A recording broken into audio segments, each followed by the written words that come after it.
watch this. I'm about to make you trip, make you glitch, camera click, watch this, watch this. I put it like gold, check out the view. Out with the old, and in with the new. I'm in my new era. I'm better in my new era. I'm better in my new era. Hello, good afternoon, and a very warm welcome to the Mawson Stadium in Sale to Haywood Road, a place which is swathed in rugby history. It's round 3 of the PWR. It begins in the north. Although not quite as north as our guest today, Lisa Martin. You've come down for Scotland to join us. A very warm welcome. It's been a long journey for you. Yes, definitely been a bit of an early start, a nice little 5:30 in the morning drive down, but it's definitely had some good service station stops and breakfast this morning, so I can't really complain. Yeah, it's halfway between where we both come. I've come up from the south. You're down from Scotland.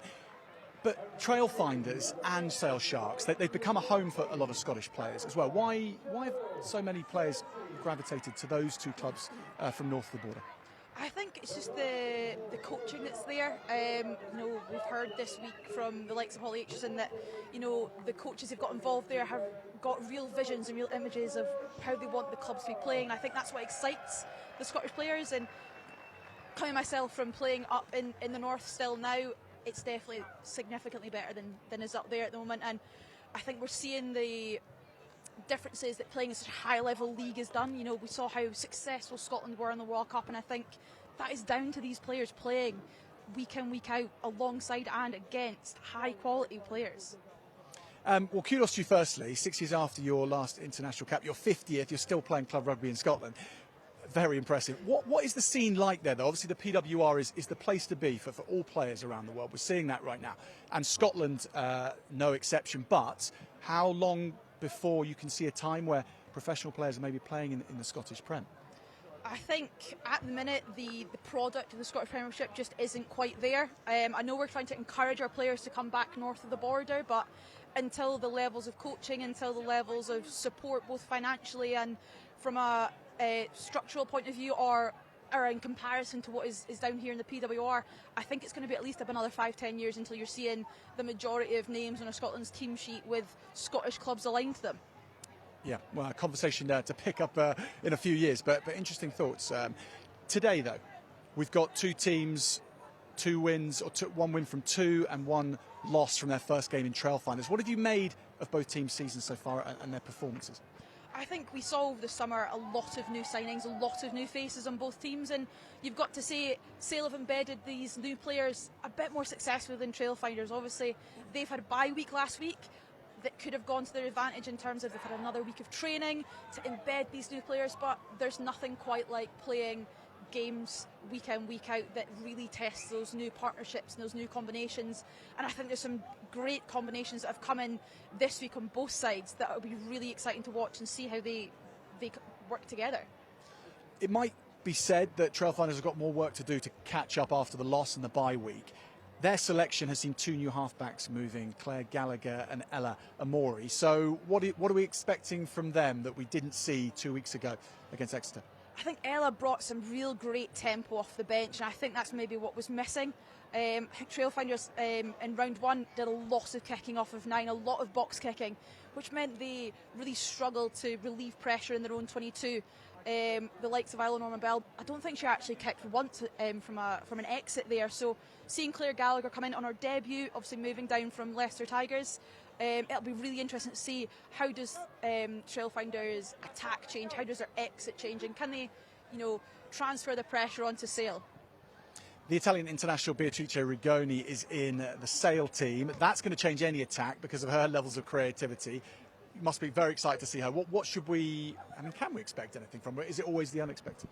I think it's always the unexpected from her. We know that she has got such a creative brain around her, and she sees things that others don't. And I think the way that Sale looking to play, the way that Holly Aitchison likes to play, is nice and expansive rugby. And I think last week they really struggled with that. They had 2 centres that are very similar last week in Katana Howard and Evie Wills, but I think Rigoni coming in there is going to allow them to play more expansive and give the likes of Rona Lloyd and Holly Thorpe opportunities with more space on the ball. So I think we're going to see a lot more edge-to-edge play and a lot more of their wingers being brought in. But I think that battle between her and Meg Jones is going to be electric to see who could be the most creative.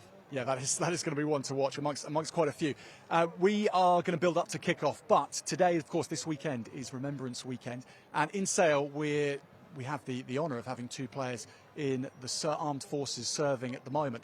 We managed to catch up with two of them. They're both in the Sale front row. That's a clue. Amy Cocaine and Sophie Benevent. I'm delighted to be joined by two members of Sale's front row, but also two members of the armed services as well this weekend. Sophie Benevent and Amy Cocaine, thank you very much for joining us pre-match.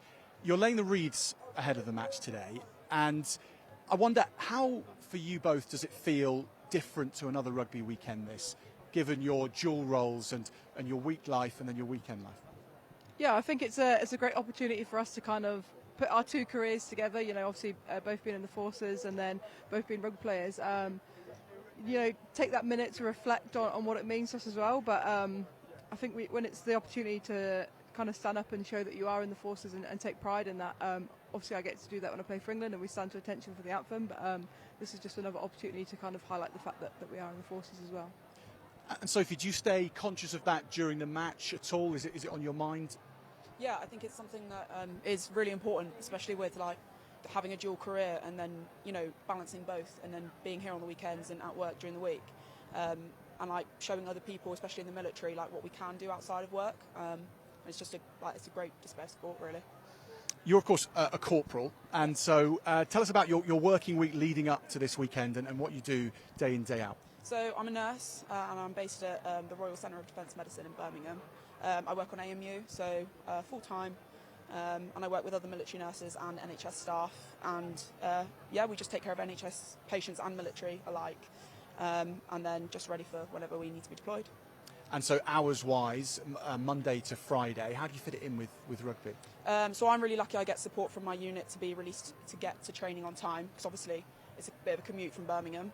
But other than that, I do my clinical hours, and I fit it in, you know, commute up, train, and then do the same most days of the week. Yeah. Well, Amy, you're on the elite athlete programme, of course, in the military. So you're a flight lieutenant, but at the moment focusing on your professional rugby career, of course. Yeah. But your family is steeped in the military. Tell us more about your connection and their connection. Yeah, my granddad was in the army. My dad joined the army when he was 16, commissioned into the Air Force, and my brother's in the army. So, massive military family. Surprisingly, didn't grow up thinking I was going to join the military, but ended up doing that, taking the career. I think the life that the military gives you and the combination of being able to do rugby and military and just the values that they all share is huge. So, it's a good weekend for me and my family. We'll all be down at Lichfield tomorrow, all dressed up in our uniforms, so it'll be quite a nice family day. Great to hear. Well, when we see you laying the wreaths today before the match, what's going to be going through both your minds? Oh, I think it's just a moment to reflect, and I think remembrance means different things to different people, and I don't think there's any right or wrong answers. It's whatever it means to you. So just to be able to have that moment to do that in that moment of reflection, I think is nice. And Sophie, does that match for you as well? Is there anything else to add? Yeah, I would say it's pretty similar. I mean, I think it's really important that we remember those that, you know, served and then sacrificed their lives for us, and then for us to lay the wreaths down to show that, I think is pretty special. Well, after that moment, you'll of course be in the throes of a rugby match. You're against Trailfinders today. It's a great chance to go top of the league overnight as well, potentially for Sale Sharks. I imagine that's quite a motivation, but probably no more than just getting stuck into it again and putting in another strong display at Haywood Road. Yeah, no, 100%. Like, we've been working hard all week, and like we've taken the learnings from our previous games. And like, I'm on the front row with like Amy and Leigh, and I've learned a lot from them. I've worked with them last season as well, so it should be a really good game. And yeah, can't wait to get stuck in. Amy, for you as well, what has Sale got to get right today that maybe didn't quite happen last weekend? I think with both us at Ealing in a unique position, we've had a lot of change, a lot of new people come to the club, so I think we're almost competing to see who can gel the quickest. That's kind of been the theme for this week is, you know, the people that can work together as a team the best are probably going to come out with a win on this. So obviously Ealing had last week off, so they maybe haven't had that time together yet. I think at this stage the Prem game time is crucial, so hopefully we can take that advantage into the game. Thanks very much for your thoughts. Thanks for your time and thanks for your service as well. And have a very good game today. Thank you. We will shortly be seeing how Amy and Sophie fare for the Sale Sharks tonight. This is how those around them look. The Sharks keep selecting stronger and stronger 23s. This weekend, it's the return of the Italian alchemist Beatrice Rigoni in the centres and the switch of Erica Jarrell-Searcy from the second row to number 8 that catches the eye, particularly amongst the starters. Sophie Benevent, as we've just seen, gets a start at tight head prop as Sale aim to leverage their pack's forward power from the start.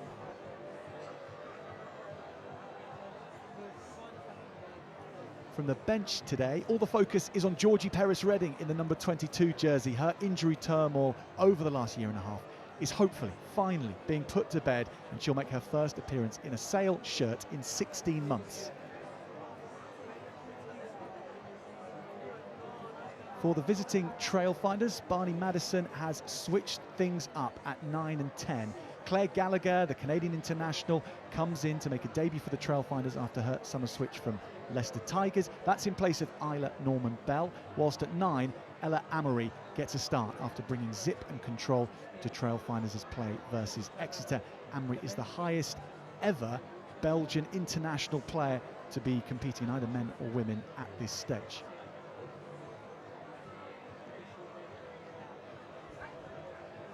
Well, Trailfinders' bench can really bring some noise as well. And Hayley Head, number 20, watch out for her. The young Australian will be looking to make an impact. Niamh Gallagher too, as well as Niamh Swales off the bench in the hooker role, can pack a punch just behind Georgia Ponsonby.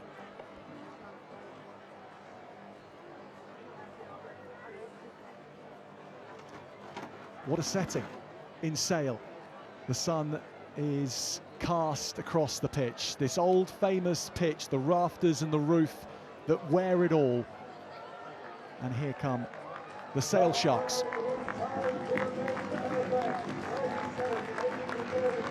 Led out by Sophie Benevent, a corporal in the Royal Army Medical Services, and Amy Cocaine, flight lieutenant in the RAF.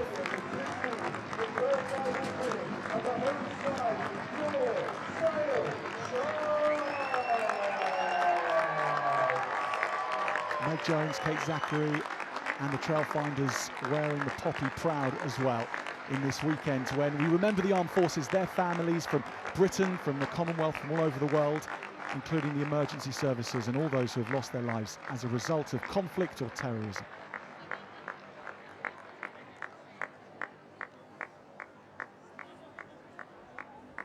And our bugler is in place, Dr. Chris Harrison, to play the last post, which since the mid-19th century has been played at the graves of soldiers who have died in conflict abroad, and of course on days of remembrance such as today, ahead of Remembrance Sunday and then Armistice Day on Monday.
the road, it's game time. Let's hear it for your Sale Sharks! The weekend we all remember, and at the end of an impeccably observed moment's silence at Hayward Road, a rugby match to play. Our referee in the middle, Charlie Gaither, and assisted by Kieran Henry and Simon Park on either side of the sidelines. Amy Cocaine, Sophie Benevent are going to be central to the action over the next 80 minutes, no doubt. Holly Aitchison, one of the marquee signings for the Sale Sharks over the summer, brought up from Bristol Bears, back to the north where she hails from. She's a Merseysider, but here in Sale she's so central to their hopes this season in the PWR. Aitchison and her box of tricks moves things into the action, and Holly Thorpe was underneath it to try and claim the ball from the kickoff, the lightning quick winger for the Sharks. Instead it's Trailfinders who'll get the first possession. Amory, the Belgian, who waits and kicks a long kick downfield. That's a sign of intent potentially. Lisa Martin to see Amory right from the off going long from the box kick, and we expect a much more considered kicking game this weekend from Trailfinders, and Shell is moving that down the field as well. Aitchison collects. Nice jink on the inside to feed Rona Lloyd. Lloyd is going to be robbed for her lunch money early on. Jones gets going, wants to keep the tempo high. Meg Jones up to the 22, bringing the impetus as ever. Burton now, fresh from becoming an honorary doctorate this week through St Mary's University. She's into the action now. Good hands, bringing in Cox. And Cox makes sure she gets the ball back. That's into the backside of Rachel Malcolm, deliberately from Amory to try and work the penalty. Smartly done by the scrum half for Trailfinders.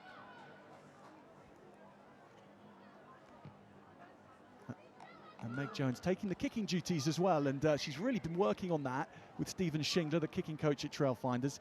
A good start from Meg Jones, a typical start from her, Lisa Martin.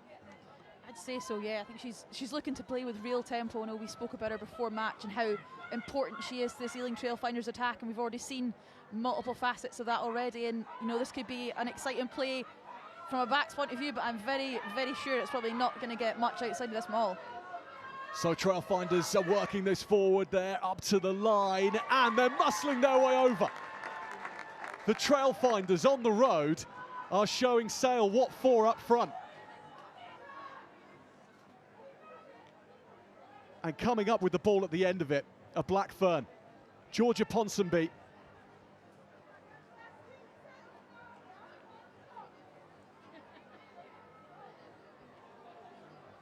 Malcolm it was who'd secured possession, feeding it all the way back, and Ponsonby just hung on for the ride.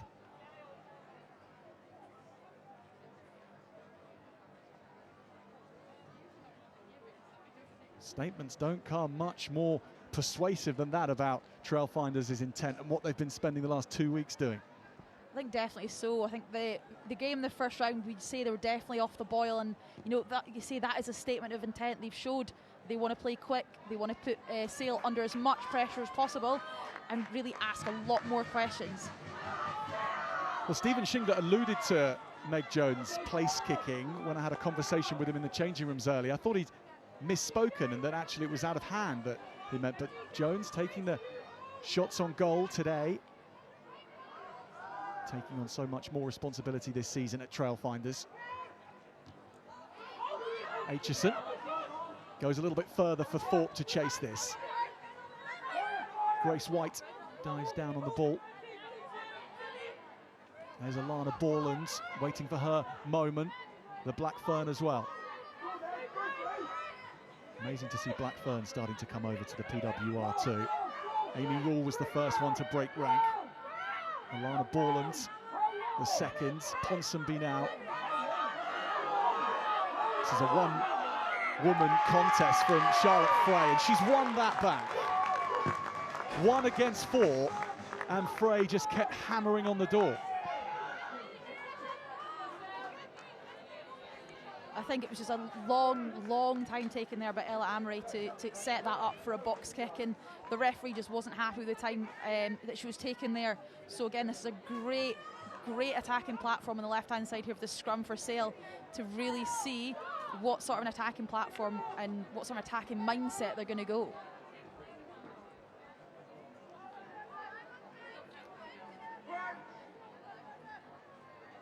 The perfect position for the Sale Sharks to strike back. Amy Ralph, third consecutive start. Already making a claim to that 9 jersey as the starting option for Tom Hudson. Now Gerald Searcy picks up from the base in her first ever appearance as a number 8. She's been working with Peter Anglesey at the club this week to get her up to speed on the minutiae of the detail at number 8. She's into the contest now as well. Ralph brings it back to Scottish international Bartlett. Here's the US Eagle, who can go from any number of metres away from the try line. It does not matter to Erica Gerald Searcy. She'll be a real danger today from 8, that's for sure. Aitchison just delays the ball at the line. Trailfinders watching closely. There goes Howard. It is heavy underfoot at Hayward Road today. The studs sink into the grass. Makes it a slightly slower pitch than certainly what Trailfinders will be used to with the artificial turf that they have down in Ealing.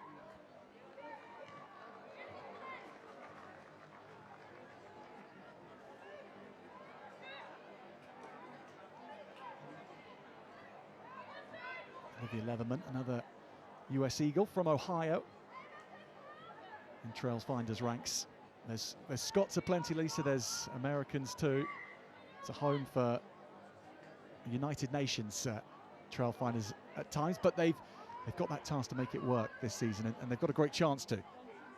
I think definitely so. I think it's showing the quality of this league, that people are wanting to come from across all the countries. I think there's 9 nations in total being represented in both these starting 15s, and it's great to see how they're all working together and creating some great partnerships and bonds already. These bonds are looking tight from Sale. Cocaine, steering and patiently waiting. No one has more experience in international rugby of converting from these kind of positions than Amy Cocaine. Trailfinders staunching the flow, but the Sharks coming and keeping going. And metres away from the line now. Ralph wants it, and she's going to get it. The backs, it is. Aitchison takes control, stays on her feet nicely. Taken down eventually, but she made plenty of metres with the dainty footwork.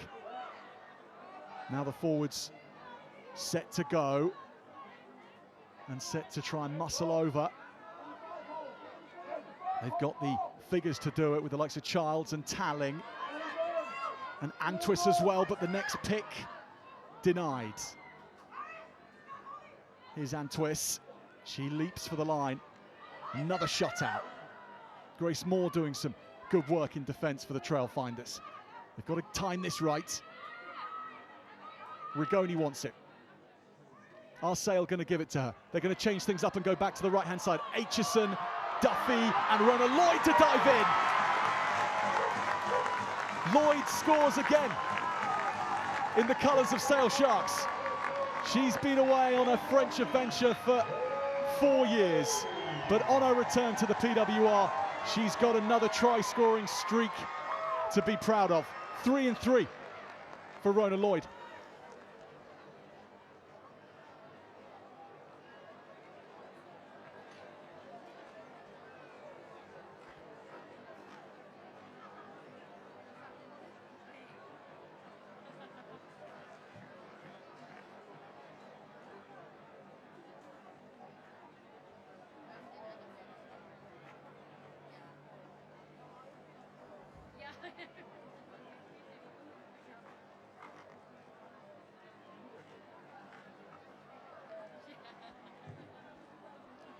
Aitchison eyes up the posts and doesn't quite land them. So 5 points each. Trailfinders matched by the swift backs of the Sale Sharks.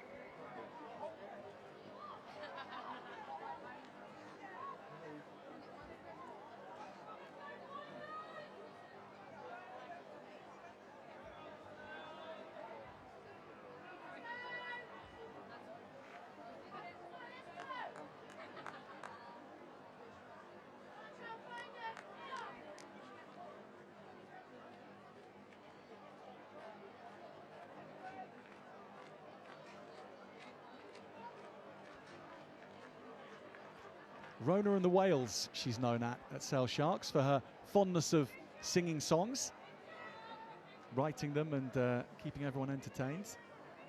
Pretty good at scoring tries as well, isn't she? Rachel Malcolm, compatriots and stalwarts of every side she's ever played for. Excuse me, Charlotte Frey, I do apologise. Breaking through the middle here. Aitchison goes downfield, collected nicely by Gallagher, and she brings this forward well. Spots some space in the backfield that was gaping. Aitchison collects it. Here's Thorpe, keeps it so well in two hands, and that increases her running threat. Whipped away nicely by Ralph. Duffy started the season on opening night at number 10, but has found herself into the 15 jersey for the last couple of matches. Shell. Good carry back against Sale Sharks numbers from the Canadian fullback. Leatherman with the next carry. Penalty for the Sharks, and Cocaine is charging up her troops for that one. Amy Cocaine is starting where she left off. I think she's top of the turnover stakes there, and you know, it was a great counter there by Ealing Trailfinders, but it's just really late in terms of their support into the ruck. Gave Amy Cocaine the opportunity to get a turnover there off Rachel Malcolm's carry, and you know, we've already seen how dangerous Sale have been off this maul. I'd be surprised if we were going to see this ball in Holly Aitchison's hand anytime soon.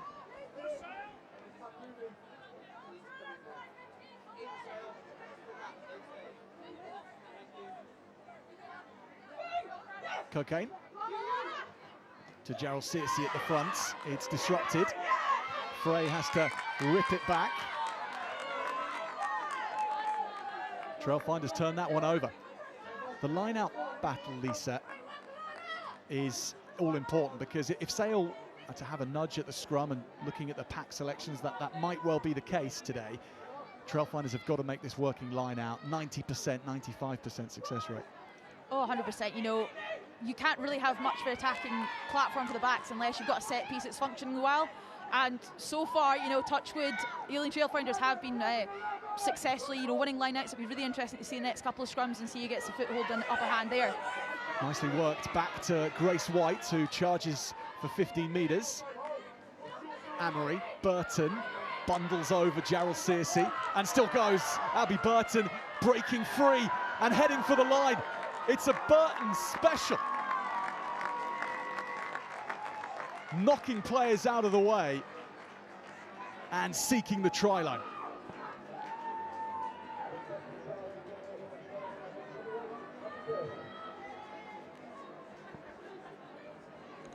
All that came from was just one missed tackle there in the centres there by Jarell Searcy, and Abby Burton just shows a never say die attitude in the way she attacks with ball in hand, and it's going to be really interesting to see this battle between these two eights. Obviously, Abby Burton's got real experience both in the 15s and 7s games, and it's going to be a bit of a baptism of fire here for Gerald Searcy in terms of how an 8 plays and how key they are both defensively and in attack.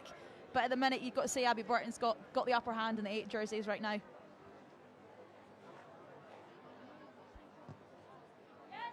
And Jones adds the afters too. So all 7 for Trailfinders. It's a terrific beginning for the visitors here. 2 weeks to let that loss to Exeter stew a little, and this is the result.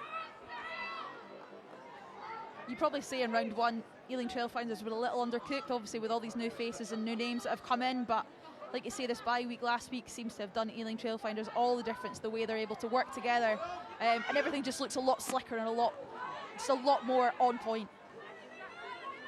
Amory, Jones is free, sizes up Aitchison, and Meg Jones goes round her fellow Red Rose, finds White in support, and her leg is just taken by Duffy. Great tackle from the fullback.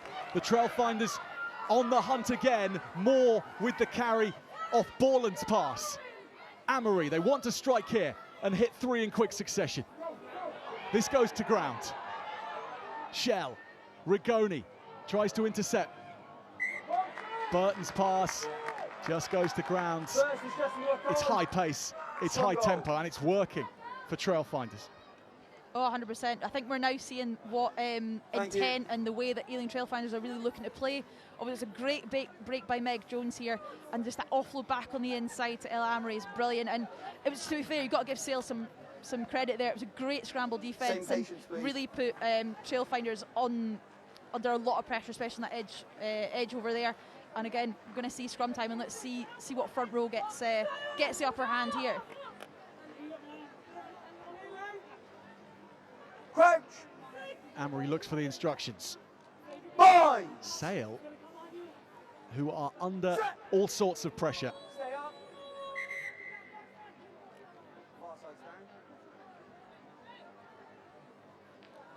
And Lisa, getting the mentality as an away day team right, what are the key components? Obviously, Trailfinders have got that here.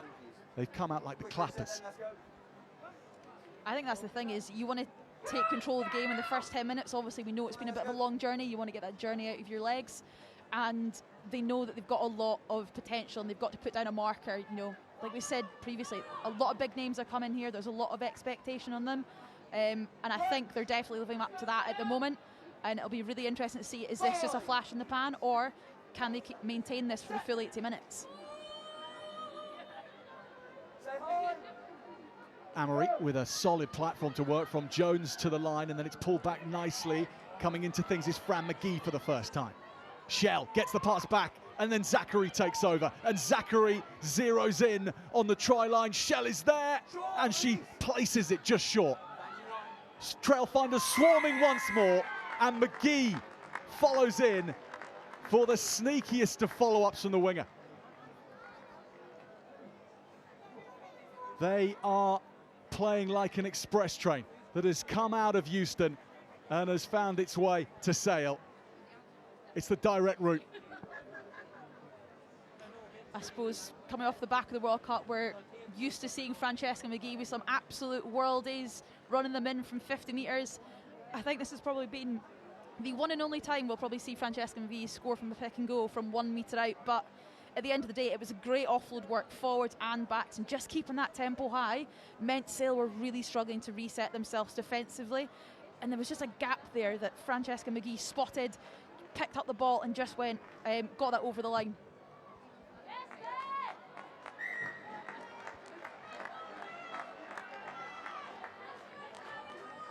Three tries in the opening 20 minutes, and Fran McGee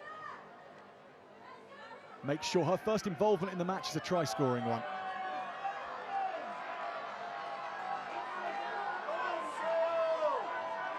You're really looking for Sale now to get a bit more of a foothold in the game here at the minute. We've been a little bit of a passenger, just letting Ealing Trailfinders play the tempo in the game that they want to. I really just want to see Sale now step up defensively and put Ealing under a bit more pressure. Aitchison pushes things a little longer, but that goes to Burton. It's a charged up Bertie that we're seeing so far today, isn't it? She's flexing all her muscles. Sharks get something. Cocaine and Co. Talling congratulates Amy Cocaine for the hard work up front. And Twist does too. She's that kind of character, isn't she? You want to make sure that you get your praise in for her when she does something good. Oh, 100%. She's the one that leads by example and leads by her actions on the pitch, and is the one you'd call a catalyst. You know, she's created that maul, given Sale the opportunity to win the ball back, and hoping this is going to be starting to build a bit more momentum for those playing in blue at the minute, because you've got to say, up until now, for the first 18, 19 minutes, it's all been the girls in yellow that have been getting all the attack and all the points so far. Aitchison, Rigoni tries to use Thorpe, it's gone to the floor again. Sharks in more trouble, hacked ahead. Gerald Searcy having to use her athleticism to get back, doesn't claim it. McGee does instead. More now, the Irish international. Tramples all over. Frey fights her way to the floor. Amory must be loving life right now at the moment, the scrum half. Everything is going Trailfinders' way. Jones steps through. Howard with the tackle, the offload is good. Up to the 22. Burton again, Zachary cuts it off her number 8. Gallagher sees some space herself. Borland has to reset. Now she gets it, the Blackfern, little juggle for entertainment's sake. Cocaine and Co. Careful not to give away a penalty here. But they've got to be careful of absolutely everything. They're coming from all angles, Trailfinders. Karis Cox with the last carry. Burton. Amory. Borland. Big shot on Borland from Sophie Benevent. Good tackle from the Sale Shark. Over to the left-hand side. Into the hands now of White, and then Jones will fend. And Magic Meg skates in for Trailfinders, who are bringing all sorts of sorcery to play at Hayward Road now. It is irresistible. It's very much a case of anything the forwards can do, the backs can do as well. It's a lot of really good patient play in the 22 there by Ealing Trailfinders, looking to keep the ball alive, play at real high tempo, which means Sale again are really struggling to fold numbers around the corner. It's a great pass by Claire Gallagher over the top, and just that inside pass back into Meg Jones is picking on that overwork by the Sale defence, and she's just skating in under the post there.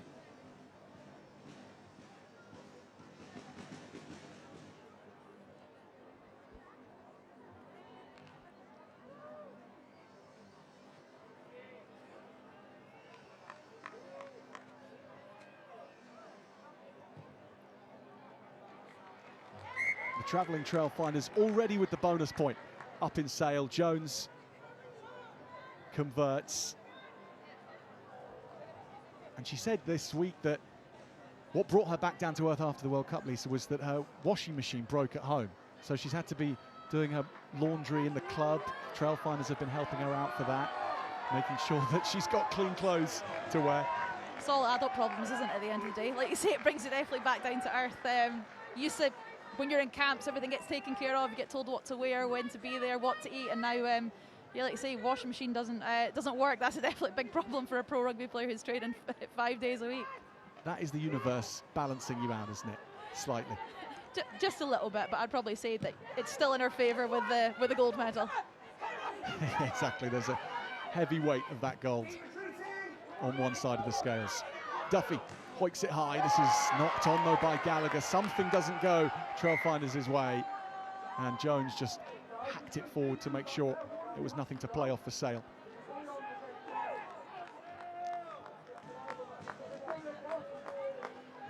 To be fair, we've not really seen much of a kicking battle so far. I know we spoke about it before, about having Claire Gallagher come in might change the way that Ealing were looking to play off the boot, but you know, the sun is coming down a little bit down here at Sale, so it'll be interesting to see. Let's try and see if we can get a few more high balls. Let's put these back threes under pressure and try and see if we can get any, you know, knock-ons.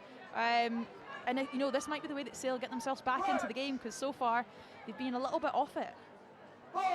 21 points down, but the early nature of this lead leaves so much time to play, and Sale fans, I'm sure, with the knowledge of the kind of calibre of player they've got on the pitch, won't be too overly worried. It's certainly within their grasp. This is Grace White, who's now setting free. They'll be worried about the speed of White, that's for sure. Draws the player and then brings it in. Amory.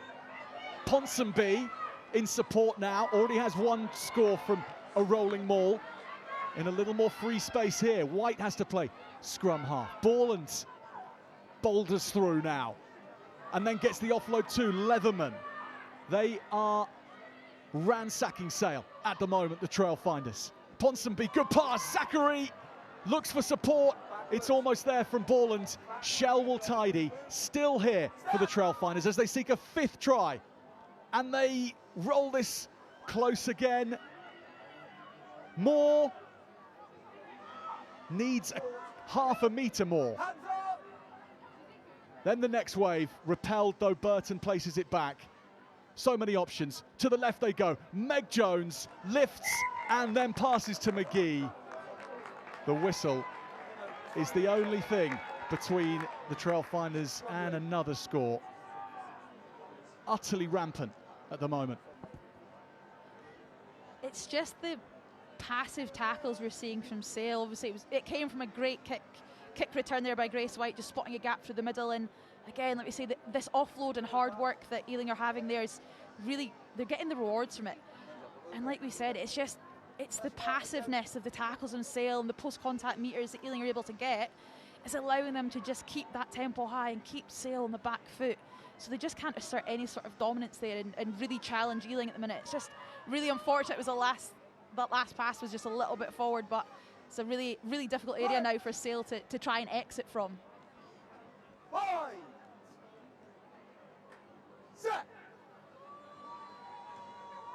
How is this going to be set from Sharks? It's enough for Jarrell Searcy to get moving and ripping through. A hint of what's to come at number 8 from Jarrell Searcy.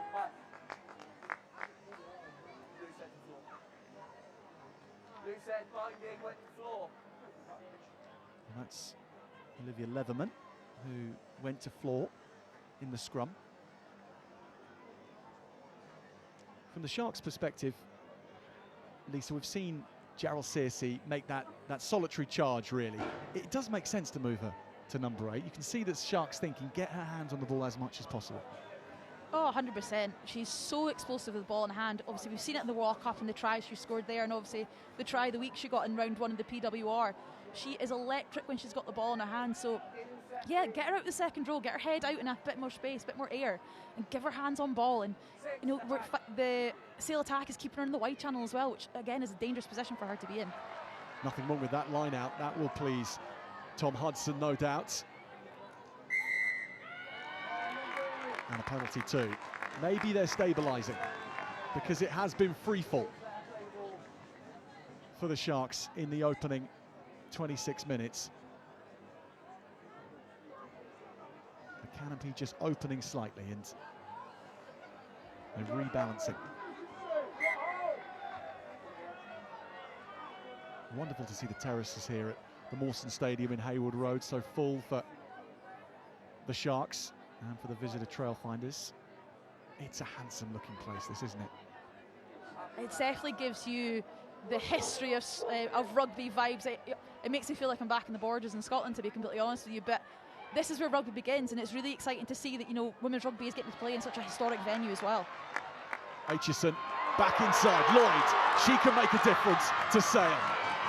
Tackled well. Just a little too quick even for her support, but the penalty's going to come. I think this is what we've been waiting for from Sale. Obviously, they've got some great threats in the backs, but we've just not seen opportunities there. But it's a great inside ball from Holly Aitchison there that's really picking on that disconnect between the back of the line out and the backs there.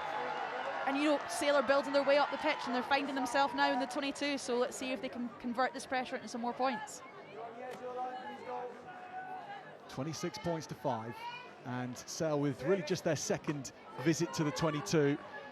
They were a little wasteful last week against Loughborough Lightning in that first half. They've got to make every 22 entry count now, you feel. And Cocaine is in there. Frey, likewise. And she gives a second effort here. Relf might be deciding that the backs have to be involved here, although the forwards keep it rumbling, and they get all the way. Amy Cocaine touches down, and from that kind of territory, there is not a better sharpshooter in the world.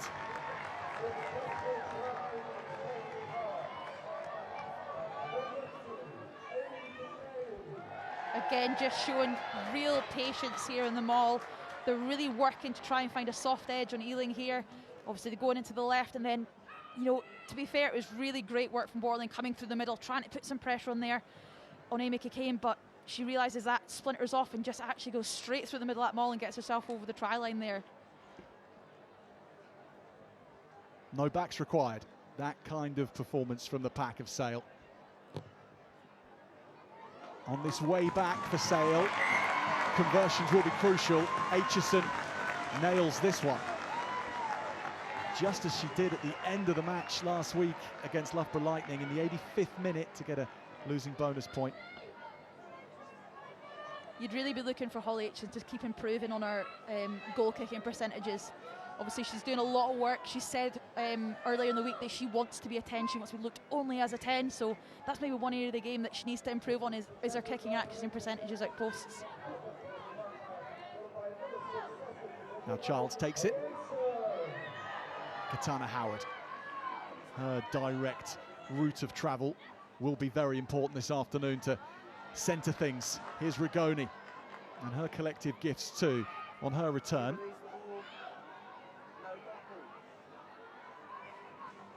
Ralph. Talling. First time we're saying her name this afternoon. Aitchison has put this up nicely. It's very difficult and in the sun, and a knock-on comes. It's come off her foot, it's gone into 11, she can't do anything. Sale were really lucky there. I was going to say it was quite a high short exit there from Holly Aitchison. Obviously Rona's put some great pressure on there, which has meant that it's been an accidental offside. So I think the ball's come off Francesca McGee's foot, gone into one of her own players who's ahead of her. So again, it's another little easy exit out here for Sale, and they're slowly working their way up the pitch.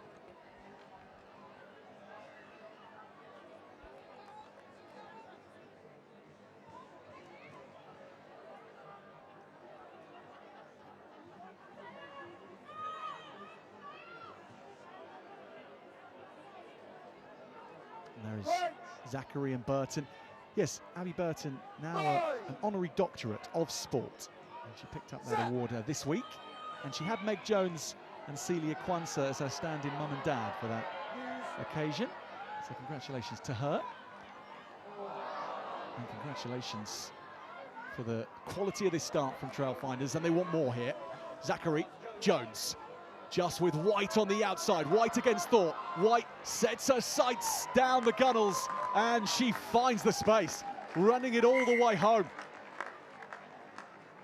Fantastic score from Grace White, up against another young up-and-coming winger in Holly Thorpe.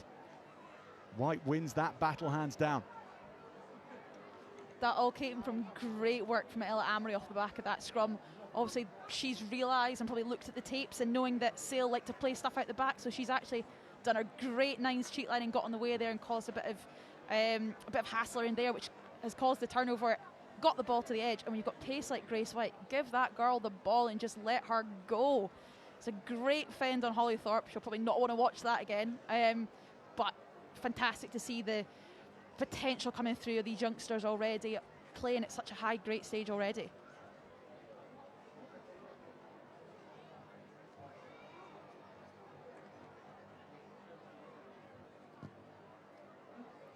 Jones's conversion just to the right-hand side. It was interesting, actually, Lisa, because Meg Jones, as we know, working with Stephen Shingler, but not just on place kicking, but also on kicking with her left foot more as well, because she's so deft at using her right for attacking kicks, but off her left side, she's just getting extra time to make that a weapon as well for when she's bringing the play from right to left and then using the boot that way. I think it's just adding another string to her repertoire. You know, she's already been nominated this year for World Player of the Year. If she can start kicking with her left foot as well, oh my days, she's going to be an absolute weapon for club and country. Yeah, a double baller, if that's possible. Duffy straightens. That is a reception party of eager Trailfinders ransacking Duffy. Ralph Howard does well to collect that. Maya Montiel follows in for the tackle. Aitchison having to take to the skies. Tap down. Shell. She knows how to run them in. Julia Shell. Everyone learnt her name in World Rugby after her 6 tries against Fiji at the World Cup. Carry from Leatherman, who's really putting it out there this afternoon, the prop forward. Borlands, Burton. 2 bowling balls in midfield. And Burton secures that nicely. Jones constructing things. Break through the middle from Cox. Amory and McGee. Sharks dropping off tackles all too readily. Moore 22-metre line for the Trailfinders. Shell. Leatherman.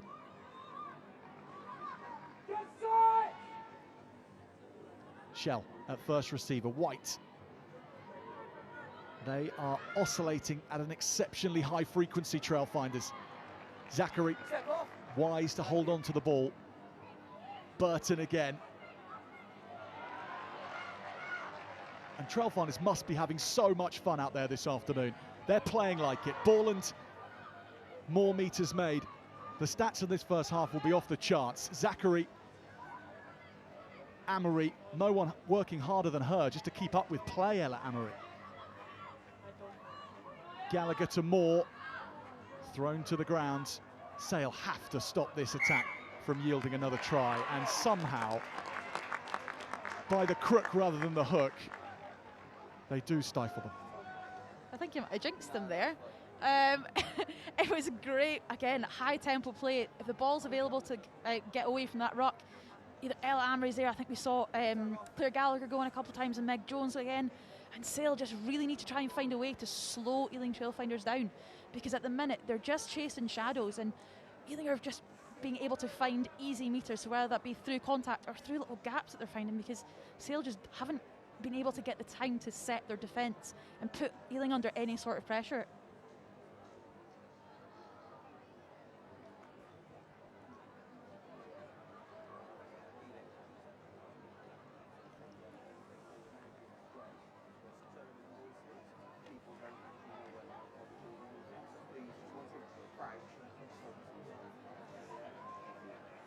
Who's getting told off there, Lisa?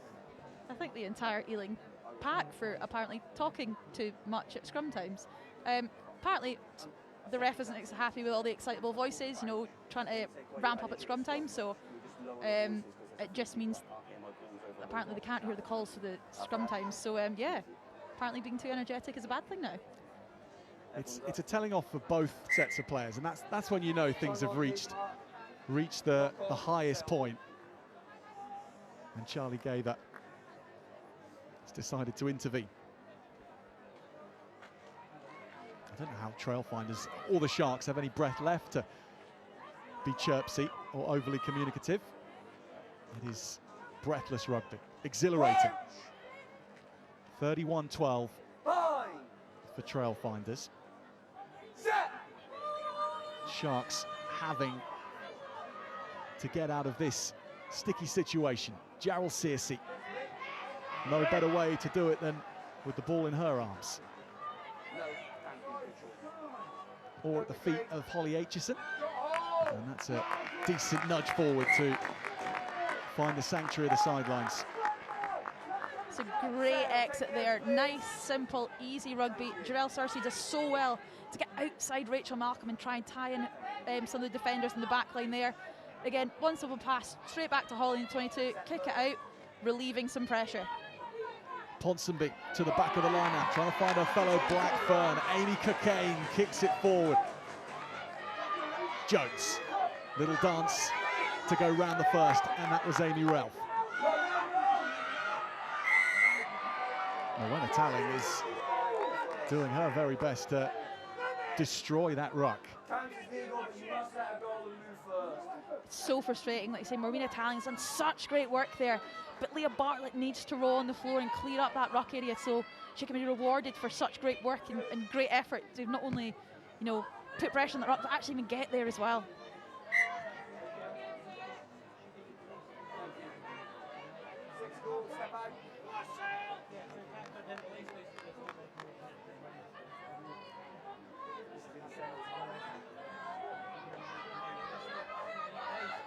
Ponsonby, Burton just can't take it. Cockayne can't take it either. So it does come back on Trailfinders' side. A pinpoint pass from Jones, and McGee attacks the line. Shell injects speed, and Julia Shell sizes up the last defender, cuts on back, and Shell scores. Lightning quick from Julia Shell, and the Trailfinders, these travelling Trailfinders, causing havoc. From what was a relatively scrappy line out there, Trailfinders have done really well to get that ball back, and on that transition from defence into attack, it's get that ball into the wide channels. And the likes of Francesca McGee and Julia Schell in those wide channels, they are so dangerous with ball in hand. Give them these opportunities one-on-one, and they're going to either make meters, or like we've seen here with Julia Schell, is going to get over the line and get a good 5 points. It's going to be a real tester, though, to see Meg Jones here if she can kick it from this other side, which is notoriously quite difficult for a right-footed kicker. Start the clock on the Julia Schell hat-trick side of things. 4 minutes, just over, for her to score her first try against Fiji in the World Cup and then record a hat-trick. I think half-time will intervene on that, should she have ideas of more. Third season at the club, Julia Schell.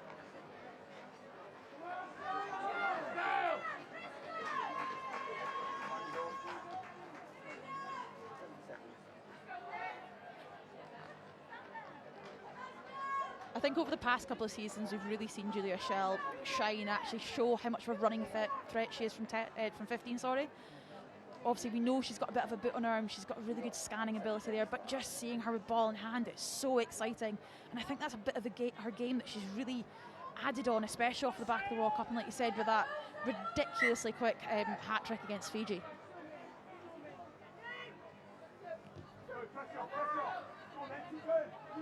Jones. Always inside. With the clock in the red, she goes to touch. On the line, please, But we'll have the line out. Just step back as soon as you're set. I'll chase numbers. 5. So maybe a last chance of the half for the Sharks. Not a bad position to set up from. Let's go. Talling is out in the back line. Cocaine, Gerald Searcy, that's clean enough. Aitchison, Katana Howard. First phase so often goes to her. She sets it up well. Cocaine was on a charge around the outside of the ruck. Yes, that is time. Instead, it'll be Trailfinders with the chance to keep playing should they wish. And after the most breathless of first halves, the Trailfinders need a rest, as do we.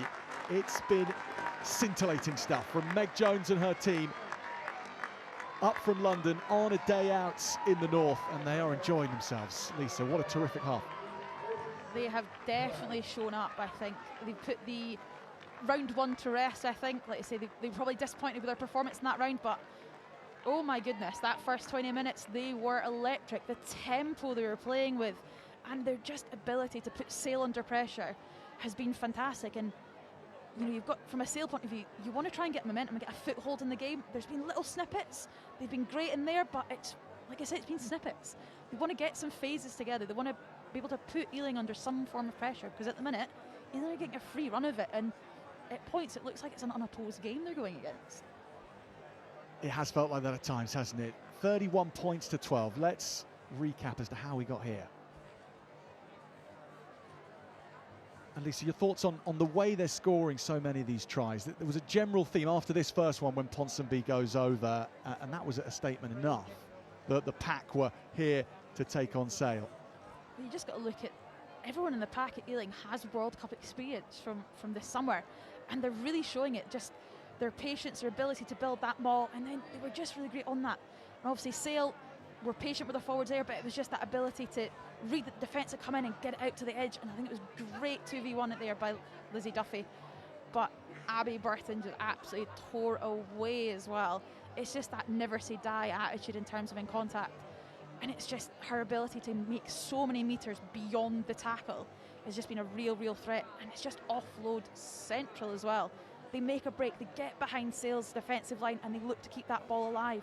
So whether that's a little offload, whether that is just trying to play really quickly, or a little pick and go like there with Francesca McGee, but it's just, it shows just the variety of attack that Ealing have available. It's not just, you know, you're not just saying, oh, it's all coming from the forward, it's all maul, it's all pick and goes. Everybody is stepping up and showing why they've signed for Ealing and why they're there. You know, all these like World Cup heroes have shown that it wasn't just the summer thing. They're bringing this back into the club season and showing just how amazing these players are and actually how much they've developed on as well. It's been fantastic to watch. You might say that this is, of course, highlights, but at times it felt like this is real time. Just try after try and wave after yellow wave. I mean, as a non-biased person who's watching this, it's a great game of rugby, great spectacle. Like I say, just the variety of scores that they've got there has been fantastic. And as someone who's here, it's great to watch. And as a back, I have been loving all the attack we're seeing in the wide channels. Julia Schell rounding it off for the Trailfinders. Let's see what lies in wait in the second half. Join us after a short break. I'm better than my new era.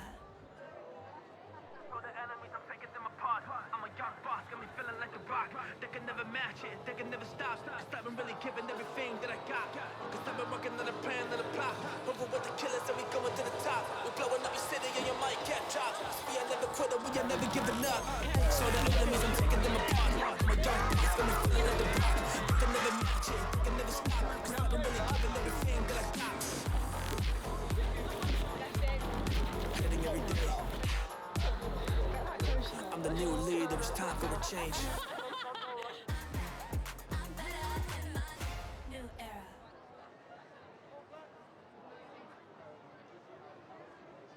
Forward quickly, and taking it goes Singh, and then she'll clatter right through the middle, and Emma Singh breaking the line for the first time this afternoon. Gloucester Hartbury now going to work and looking to play with a little more width. Tatiana Hurd, good pass, and Gloucester Hartbury are overloading the fuse board, and Nell Metcalf slices through with not a finger laid on her. Well, really to the line. Tat Hurd has taken it right out of the air. It was into her path and she's away, hunted down by three Chiefs, but Hurd swoops to score. Richard Beck taps and goes. Robinson steps the first defender in Emma Singh. Rogers now. Maisie Allen joining in. She's desperate to give Sandy Park something to cheer about for the first time this season. Maloney McDonald. Good contact, and Allen goes through. Tessie needs to do a bit more if you can now. This is work down the line. Instead it's put in the backfield. Singh. Using two hands as she calmly glides through and breaks the line again. Emma Singh in open country, chases after it herself, gets the toe on it, and Emma Singh is going to score a beauty. An Emma Singh solo of the most tuneful kind. Brock and then El Perry. Brock goes in, secures it. Muir plays it out the back here. It's on for the Chiefs. A touch. And now it comes to Gloucester Hartbury. Hurd gets there. She scores a second. Gloucester Hartbury hitting a bonus point before the half hour's out. Brock, head down from Georgia Brock, wins the collision. Gloucester Hartbury looking for more before the half is out. Metcalf is weaving and turning and offloading on the line, and the score comes. Robinson doesn't quite grab it, and it's gone backwards. It's back in Chiefs' hands. They've made this work. Feyanati, lovely slip pass to Totosi. Gets the better of that exchange. Tessier is backtracking, leaving it for Rogers, and that's why. Robinson fighting hard to get this ball back quick. Gloucester Hartbury's defence to be tested to see where the rivets might be loose. Metre away, Robinson. Feyanati ducks, goes low, and then the line is there. Maisie Allen again. Miss pass, it goes to Singh. She regathers her feet, slips it to Sheckles, that's dangerous. Sheckles offloads as well. Brock is here, and Hurd is there. And Gloucester Hartbury strike again. Hurd, for the third time, scores at Sandy Park. Tessier. Dalika Menin. with that last carry. McGovern. Great chance this for the Chiefs to strike back instantly. McGillivray, good hands. Fayanati onto the right-hand wing and into the corner. Hunt is there, but the try is scored. How long does Nye want to leave it in there for? Gets it out to be safe. McGillivray uses her frame to get over the game line. To Tosi again. Playing with house money. Nye making the point. She wants another one. His men in! And the Chiefs are over again. Gloucester Hartpury looking to land a psychological blow on the Chiefs as much as anything with their lead already established. This is short. Couldn't be closer. So many options. And Davis wants this to go right. It's being sent. I think we'd be looking at a yellow card probably here. Claudia Maloney McDonald not judged to have done that with two hands. 11. So full 7 for Gloucester Hartpury. Fayanati. And through the middle they go. That's the route to the try line for the Chiefs. Do good. Told to seal this off and take it on by Lucy Nye.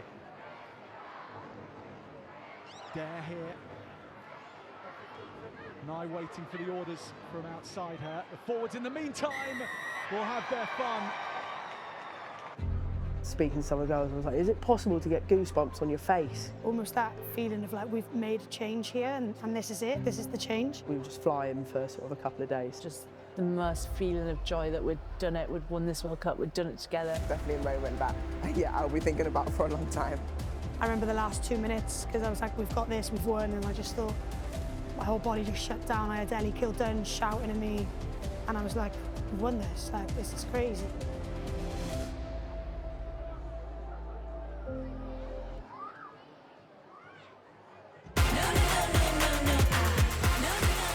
New era.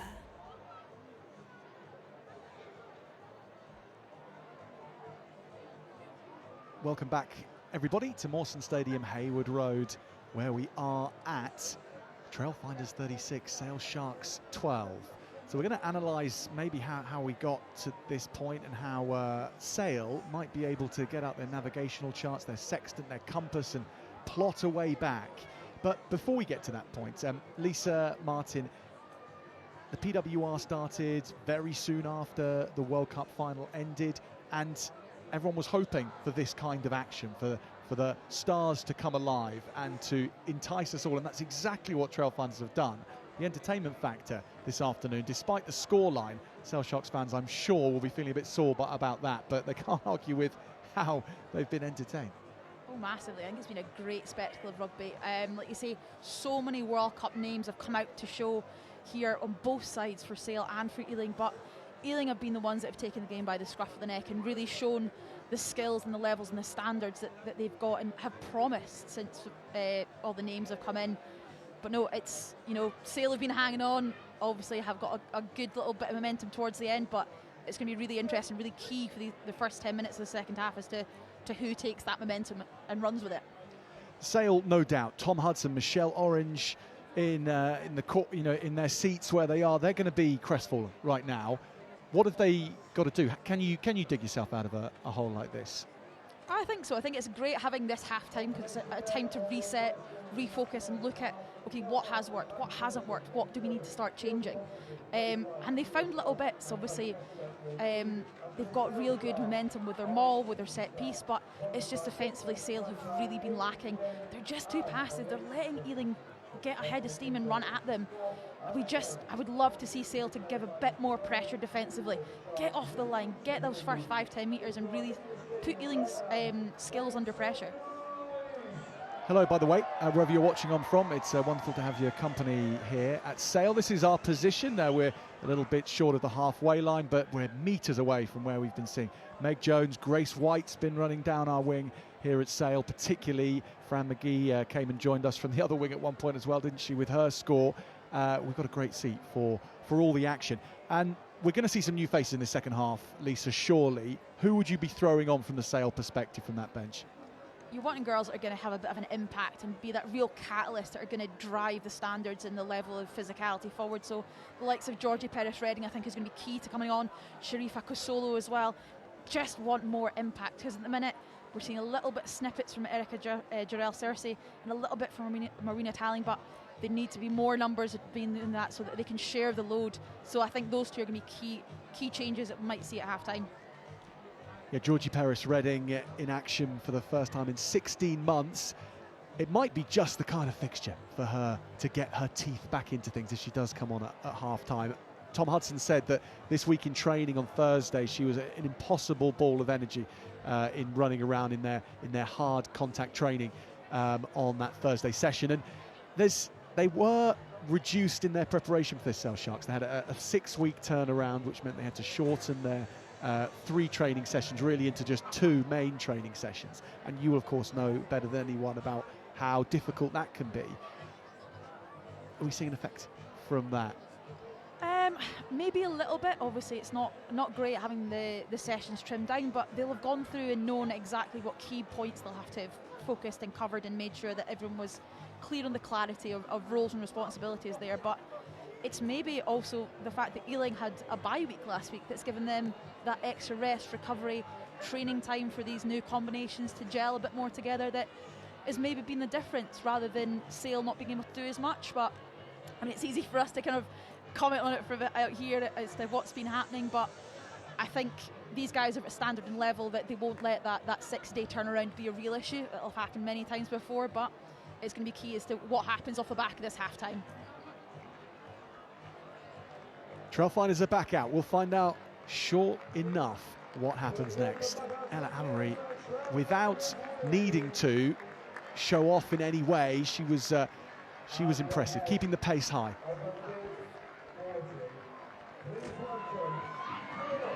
For the forward pack, monstrous in their connections.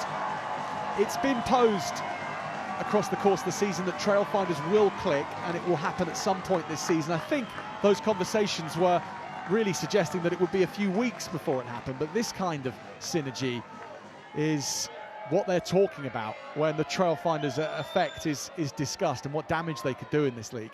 Can they do it in the second half, though?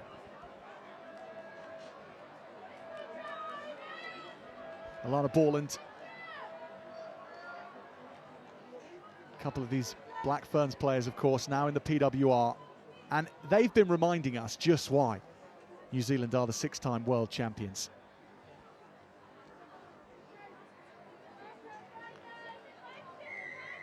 Julia Schell reminding us of her speed with ball in hand in the first half, and she kicks off. It goes just beyond Sharifa Kosolo, who is on in the 20 jersey. No surprise to see her into the action. She is going to have to put the work of 80 minutes into 40. Absolutely, and she's the type of player that can do that.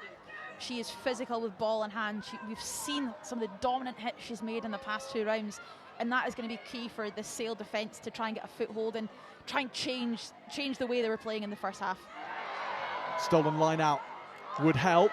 Trailfinders don't knock it on, however. Jones is swallowed up by Howard. Much more like it on the gain line from the Sharks. Cox plays scrum half. Zachary now. Borland. Straightening. Amory and Jones. The challenge for the Trailfinders to keep being inventive and to keep the Sale Sharks guessing.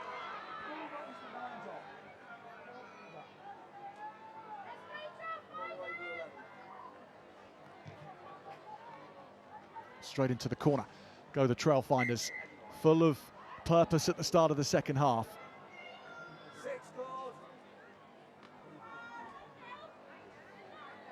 It's just really frustrating. Again, Sale have started this with 2 penalties on the bounce now for little things that they're control of, and again we're now seeing Ealing in the 22 here and likely going to try to convert this into some points. Ponsonby has it. She got the celebration started in this match with the first score. Similar number of minutes into the first half that she's got it now. Amory, however, alights. Cox, lovely line from Karis Cox, and she charges through. Only mentioned in dispatches in the first half. She has put herself front and centre now. was going to say the exact same thing. It feels like we've barely said Caris's name all game, especially off the back of the Six Nations, where she was like one of the top carriers of the ball. But again, it's just a really great play off this line out here. And it's just a simple little lift off of Meg Jones' shoulder, and it's just she just cruises in with a clean line break there. And again, this is definitely not the way that Sale would want to start the second half, but there's still plenty more minutes to go. We're going to hopefully see a bit more momentum kind of going towards our right hand side. But if you're Kneeling Trailfinders fan, you were very, very happy with those first 2-3 minutes. And Jones, for the first time, with a conversion from right in front of the stick. She makes no mistake.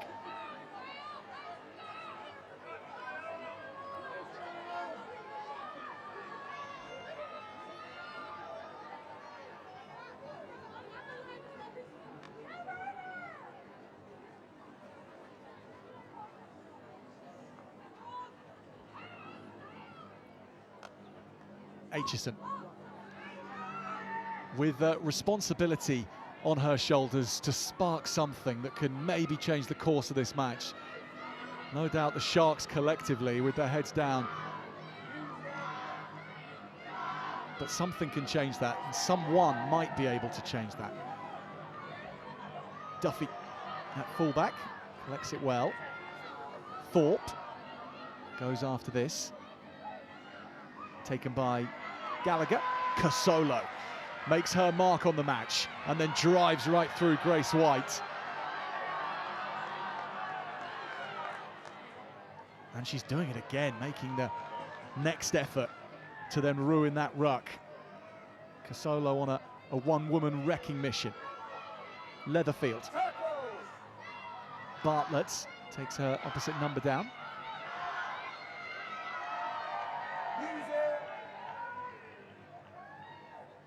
Amory keeps it low. Aitchison wants to go long, and Gallagher fields it. They started out this match with a more expansive kicking game, but very soon the Trailfinders have seen that they can play the way they want to and get up to their tricks. And Cox finds herself on the wing this time.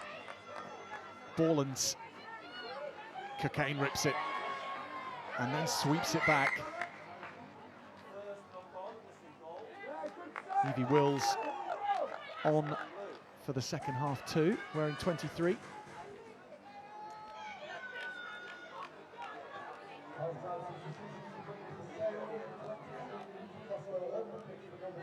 It'll be really interesting to see now with Evie Wilson on the pitch for Sale if that's going to change anything about how they want to attack. Obviously, we know she's a big physical runner. With the likes of Katana Howard inside, it looks like they're just going to try to batter through the middle and get some gain line and try and get in behind this Ealing Trailfinders defence.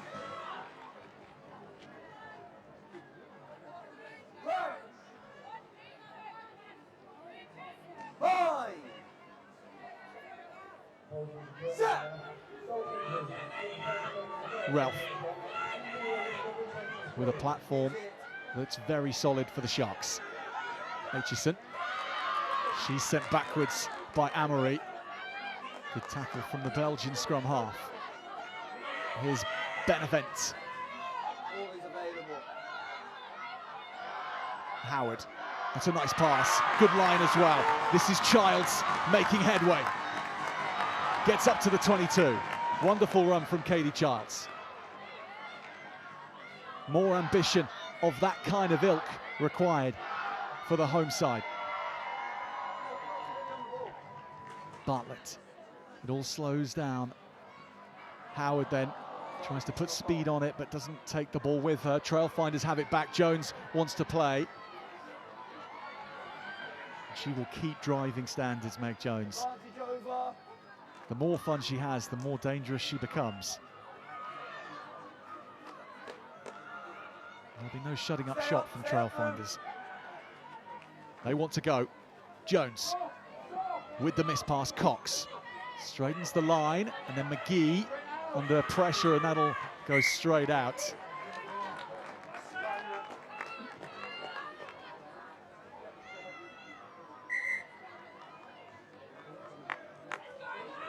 Okay, whole front row, 1, 2 and 3 are being replaced, Sale.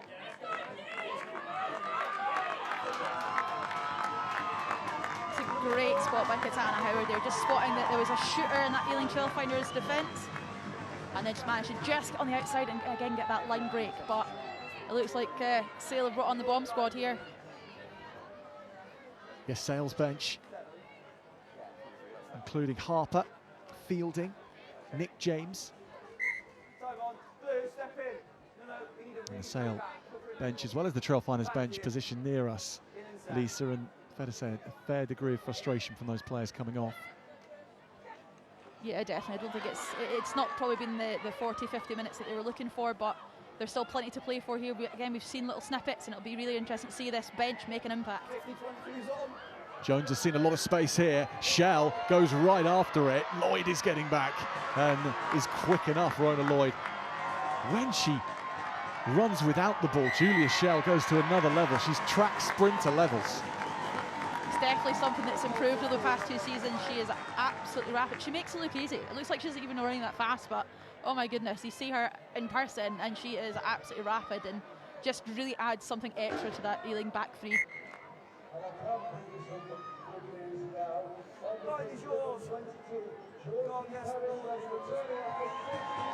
It was a great spot there by Meg Jones at the backfield cover by Sale was a little bit empty, but again, work rate from Rona getting across to the opposite side there, and the patience and ability to regather that ball and actually win the penalty as well is fantastic. But again, all this play is in the wrong area if you're a Sale fan right now. 9 to stay then.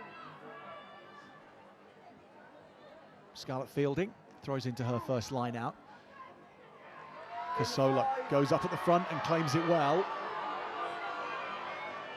Can the replacements change the fortunes of the Sale Sharks? Ortiz is part of this new contingent. Aitchison switches with Wills, that goes to the floor. Amy Ralph, who's now switched positions to allow for Ortiz. I think the ref got in the way there, that little intricate play, so Sale get a bit of another bite at this one, another scrum here. But it's really good to see that Sale are trying new, different things and seeing what they can try and pull and push this Ealing Trailfinders defence into different positions. But at the minute, it's just not quite clicking in terms of skills and the crispness of that. But again, we're going to see these subs come on, and I want to see, the likes of Evie Wills running hard, because we know that she can be a game breaker and can make these clean line breaks. So, I feel like I put a lot on her in this scrum here, but I'm aiming for Evie Wills' line break here.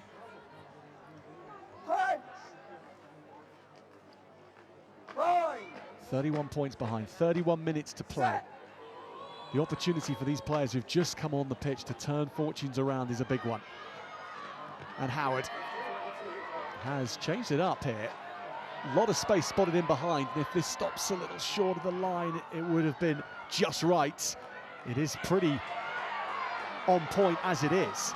Grace White doing well. Very smart play from Howard.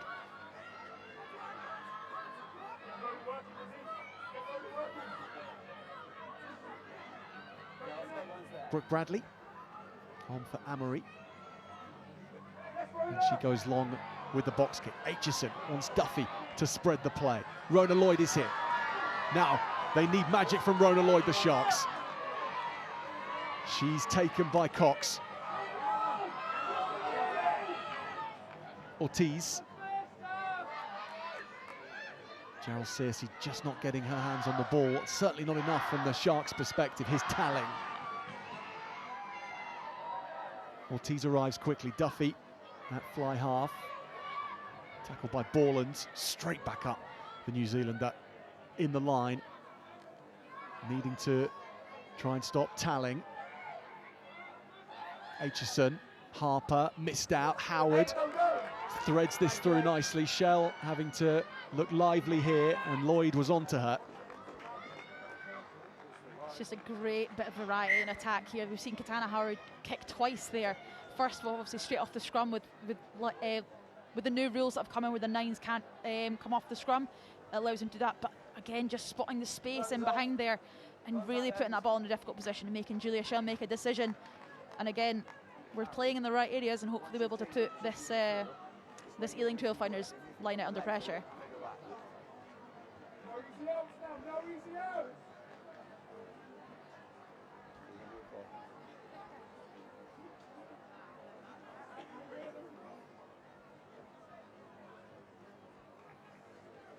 no breathers like this in the first half, were there? This is the slowest the match has been, and it's only going to be a brief break. Yeah, it's going to be a brief break until Rona can get some contact lenses back in, I think. But yeah, it's been non-stop. But yeah, it's been a little bit stop-start this second half, which again, probably for the guys playing is not a bad thing. Gets a breath back. It means they can ramp it up again. But again, we just want to see someone get a little bit of consistency and a bit of phase play, because I think that's been what's been missing so far in the second half. Borland, good take. Off Ponsonby, Zachary and Moore, perfectly timed.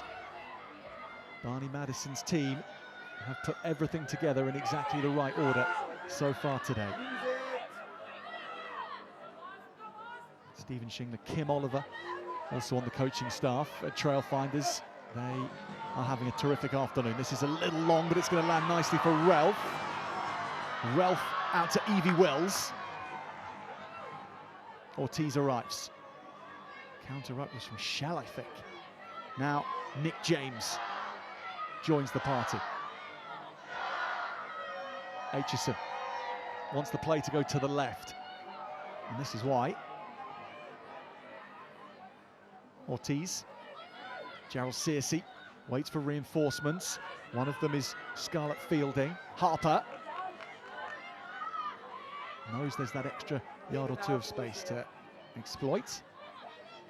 Duffy goes herself, taken by Rachel Malcolm. Talling on Borland, two heavyweights of the second row squaring off. Gerald Searcy, Ealing Trailfinders wise to take her legs away from her, and Burton it is who gets the penalty one.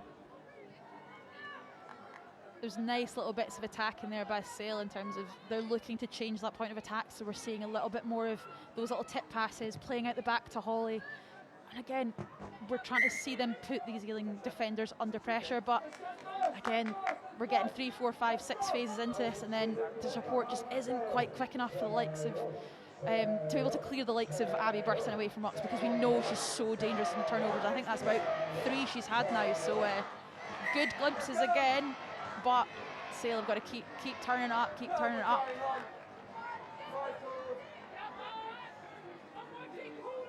Rachel Malcolm makes her way to the line out. 34 years of age. Rachel Malcolm doesn't wear it, does she? The way she charges around the pitch. Zachary Moore, another well-timed pass and run from Trailfinders off the back of the line out. A little football skill, no need to pass when you've got feet like that from Brooke Bradley. But the knock-on was already spotted. It's a great line here, ran by Grace Moore, though, again targeting that gap between the back of the line out and where the backs are defending. But it's just messy at the back of that ruck there. And just Ealing were unable to clean that up, so again it's given Sale a really good opportunity to launch from a play within their own half. Well, Georgie Perris-Redding is now on for the Sale Sharks. And a welcome sight it is to see too. 16 months since her last appearance in a Sharks jersey. 10 weeks since we saw her compete for the USA at the World Cup and last all of 17 minutes before she ran into Meg Jones and was knocked out. That was the end of her World Cup at that point. I think she'll be hoping to not have to find a one-on-one situation with Meg Jones, but like you say, it's brilliant to see her back. We've seen how great she's been in a Sale jersey before, and she'll want to kind of get back to those levels, if not exceed that. So it's exciting to see her back in a Sale shirt. Yeah, the amount of energy that she can bring to a team is, above all else, above all her physical attributes, the critical criteria for this squad. And they get off and going and moving with Ralph. Goes into Grace White. And she's bundled away here. Ortiz ships it on. Aitchison likewise. Here is Perris-Redding into contact again, and she breaks the line with her first touch of the ball. Aitchison, Howard, Casolo eyeing up Karis Cox here. Casolo gets through the challenge of the Welshwoman. Aitchison with James, who's taken that at speed. Much more like it from the Sharks. Gerald Searcy. Zachary watching her. Aitchison, Duffy. Steps back and Burton doesn't go in for the ball on that occasion. Harper. Penalty the Sharks. It's the slow route compared to what we saw from Trailfinders in the first half, but they are making headway. Any progress is progress at this stage for Sale, and they're going in the right direction. You're seeing Holly's clapping, she's encouraging, she wants the ball nice and quickly because they're looking to play off 10 and play a bit wider. That's the game she loves to play, and we're seeing they're getting little line breaks, they're getting soft shoulders. So we just want to see them keep playing this really quick, high tempo play. And I think we're going to see more and more opportunities that Sale are going to be getting in behind and hopefully get a couple more points on the board to make this a bit of a closer game.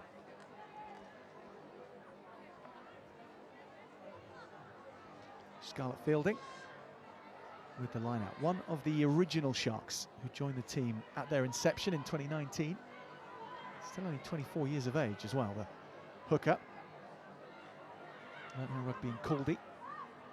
Finds Paris Redding. Terrific connection between thrower and jumper. And Paris Redding right into the thick of the action. Penalty to come. Number 8, throw the cross, lands on the lifter, setter.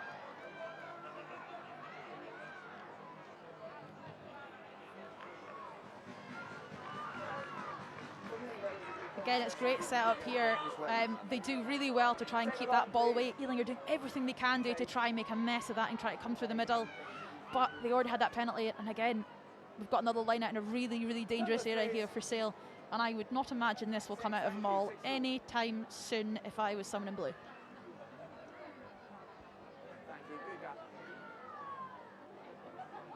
Fielding asked to deliver it again.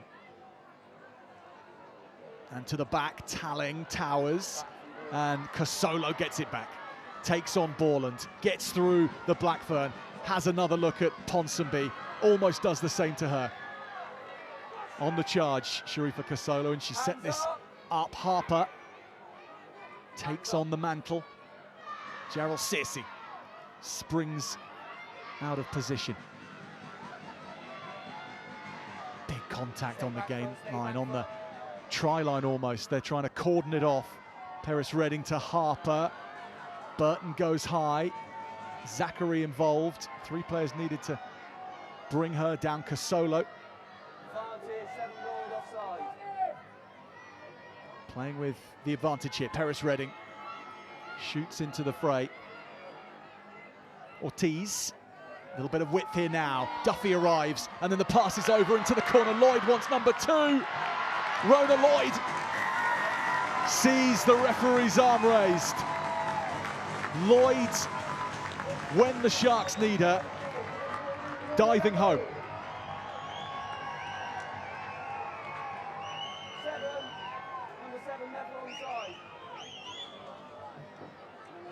Again, great patience off what was a scrappy line out. It was great problem solving by Sale, and we've seen this move previously that allowed Rona Lloyd to get her first try.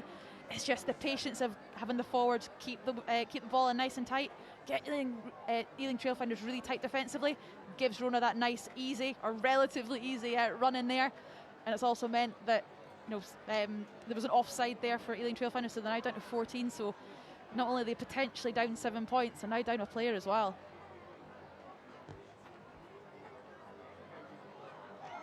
Conversion falls just short from Aitchison. 3 tries now for the Sharks, so the bonus point, surely their next target. It's Rona Lloyd kind of territory, that, isn't it? Still needs finishing. It's definitely a very, very skillful finish. She knows she's going to have to try and use her pace to get to the outside, but give herself enough time to try and dive over and not get tackled into touch. So it's been great, but yeah, let's see how Ealing Trailfinders cope now without having Kate Zachary, not only a really influential player, but also a captain on the pitch.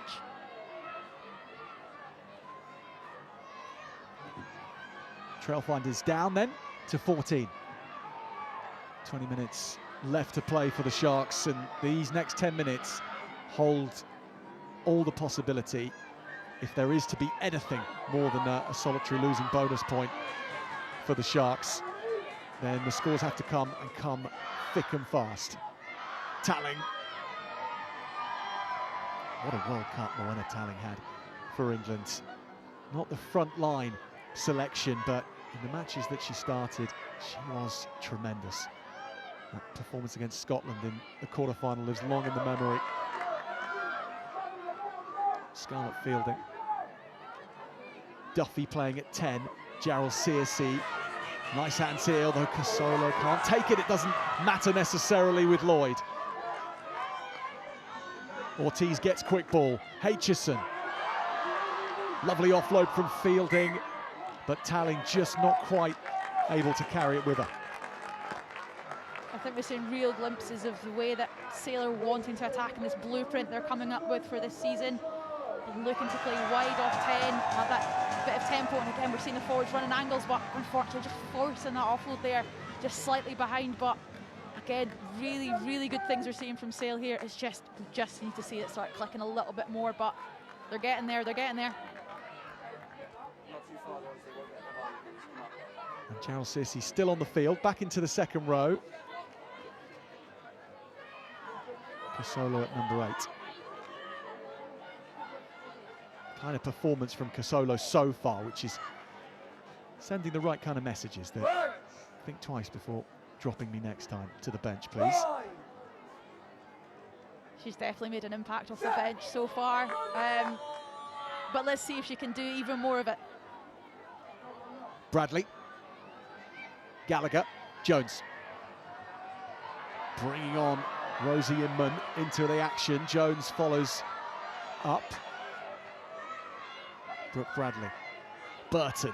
Burton and Jones have let a few others have a little bit more of the limelight in this second half. They were so front and centre in the first period. Now it's a little bit more from the forwards that are making the difference. Shell, she always makes a difference. Inman hit hard, good pass though. Cox is here, and Cox will run it all the way home. It's a wonderful game when you play it like Trailfinders. Caris Cox scores again. Again, really good patient play there. It all comes from a slight mistake defensively by Sale.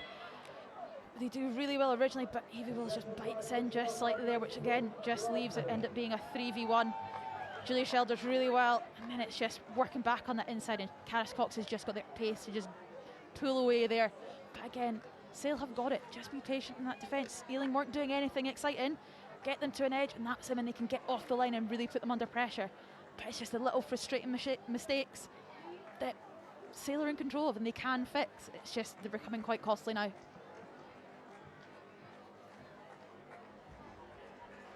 For the 50 points, Meg Jones lines this up. It's taken 65 minutes.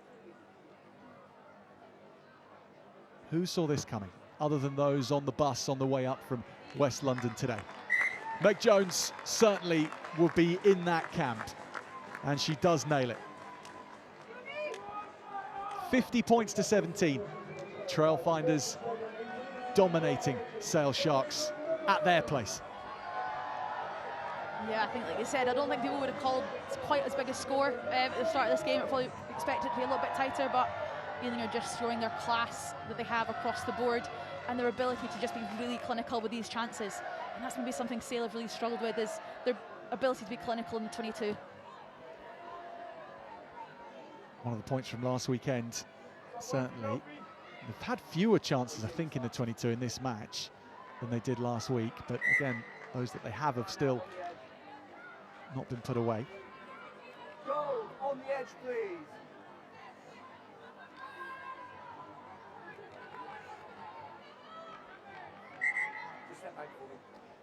That's it. In previous seasons, scoring tries has been hard to come by for the Sharks as well. So they're obviously in a much better place these days at the start of this season. No matter what we're seeing today, we already know that they are going to be much, much more competitive this season. And probably this is an aberration to that trajectory. but it's a bracing aberration nonetheless. Fielding, Aitchison. Ralph goes after this. Taken well by Niamh Gallagher, who was the top boxing specialist at the club this week. There was a funfair style boxing power measurer that they rolled into training this week, and Niamh Gallagher reportedly has the most powerful punch. Reminds me not to make her angry anytime soon. But it's great being able to see how much fun they're having with that side of things as well, and these little bit of competitions, and it just makes the PWR so much more than just about the rugby. We're getting to see these guys' personalities and them as human beings and people. Yeah, Meg Jones, I think, would have taken it particularly badly. She almost broke the 800 barrier, which is the measuring that they use for it, and fell just a bit short. I can imagine she probably went back and tried it about 3 or 4 times to see if she could get it any higher, knowing how competitive a person she is. Trailfinders still being competitive as a collective. Cox on a hat-trick now. Burton met on the gain line by the Sharks. Good defence. Shell. You have to be very lively to keep up with her today. Inman. She's made an impact, Rosie Inman. Off the bench for Trailfinders. More hands to the wheel required for the Sharks because they are coming from all angles here. Here's Inman again, pulls it back inside. Bradley against Ralph. She's pulled just short. Gallagher, the Irish under-20. Bradley again. Niamh Swales dips her head. Burton. Talling takes her fellow Red Rose. Williams. Next wave is Emma Taylor. Burton once more, and it's opening up a little on the left-hand side. Sharks running short of numbers. Change of direction, and the crossfield comes in from Gallagher. It'll bounce up perfectly, and Inman is in.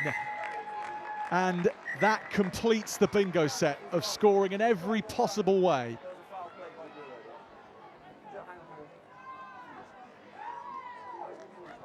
Rosie Inman with a big smile. Had an impact, really has. Yeah, you got to say she's deserved that, just with, like you say, the impact she's had off the bench and the few touches that she has had. She's really been a thorn in the side of Sale up that right wing there. But it does look like she's limping a little, so hopefully it's a little bit of a dead leg and nothing too impactful. But it's been really exciting to see her and what she has to offer. But signs of things, it looks like someone's... Oh, yeah, Sale have got one in the bin now, so it seems like we're going to be 14 v 14 for a little while. There you go. Right, you've got 60 seconds from now. Time on.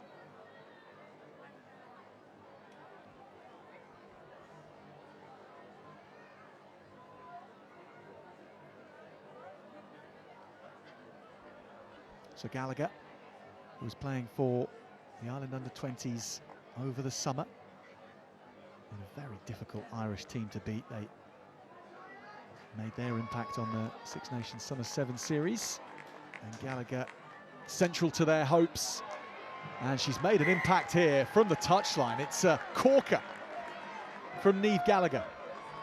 That is an absolute peach of a kick from that 5-metre channel there.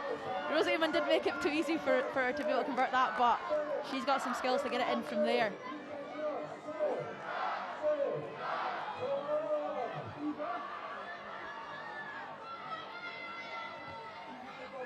Aitchison down the middle. Shell replies in kind. Mona Lloyd lurking. There's 2 tries to her name today. Lloyd, she zooms after that. Gallagher with a befuddling sidestep.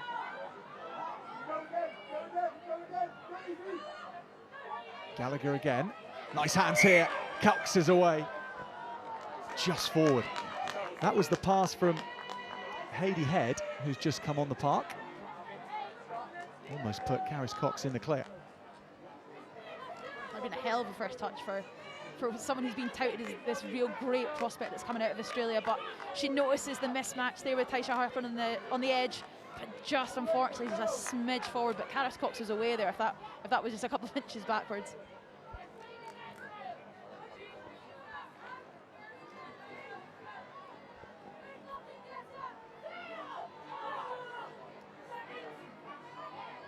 So the yellow card against Sale, by the way, against Lizzie Duffy, who is off the park now for 10, and that will probably see her on the sidelines for the rest of the match now.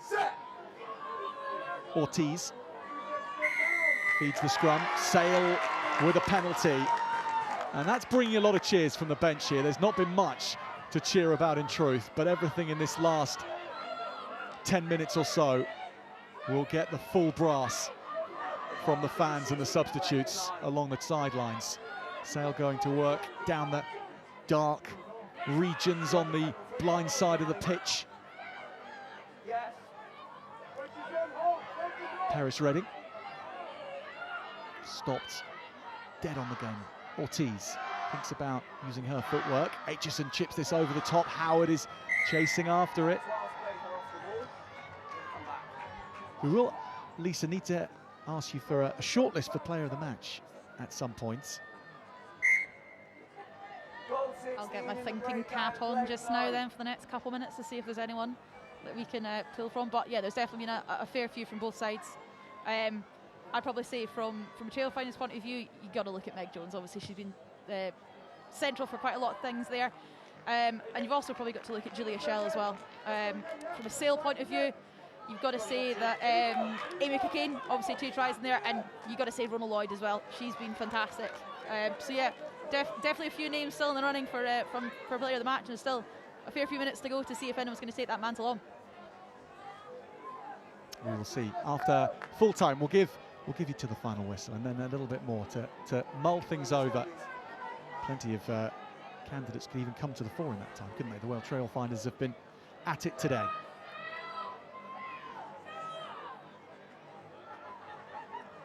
Full day of PWR rugby coming up tomorrow as well, by the way. Quins hosting Gloucester Hartpury at 12:30. Loughborough Lightning hosting Exeter at 2:30, and Bristol Bears against Saracens also at 2:30. Spun away. Shell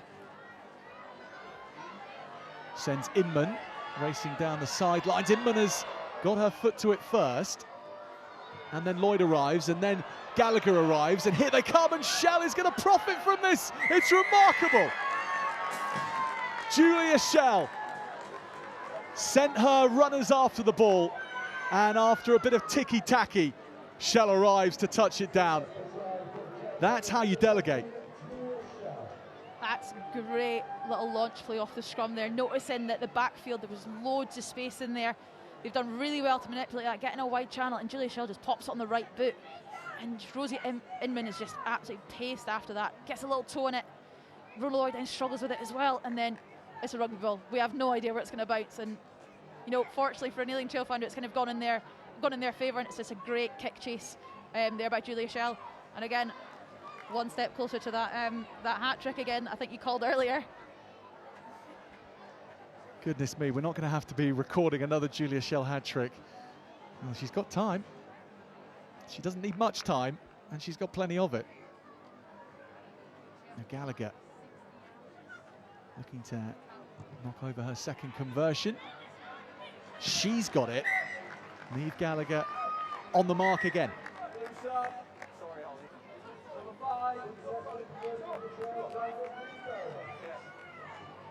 Time is still off. Head.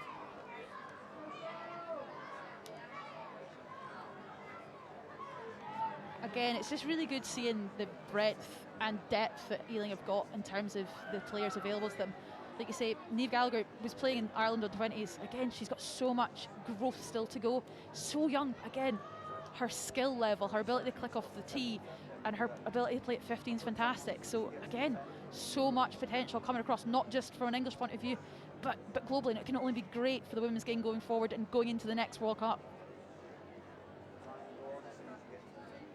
She's got a wonderfully old school kicking style off the tee, which it feels like it's intuition and just sizing it up and having a go. There'll be a lot of training that goes into it, of course, but it certainly looks nonchalant. This is bobbling around. Julia Schell makes her first mistake of the match. 77 minutes on the clock. I think we might have jinxed it when we said she was up for a hat trick there, but yeah, definitely gold to garbage moment there. She's done some really great work with that try, but unfortunately just takes her eyes slightly off that and tries to reach over her head. It's just a little knock on there, which will frustrate her, as you can see in her face, but again, Sale have got to try and use this opportunity in the 22. They got a scrum penalty before, so they can probably turn the screw there, but Ealing Trailfinders defensively, they've been looking pretty solid, so this could literally go either way.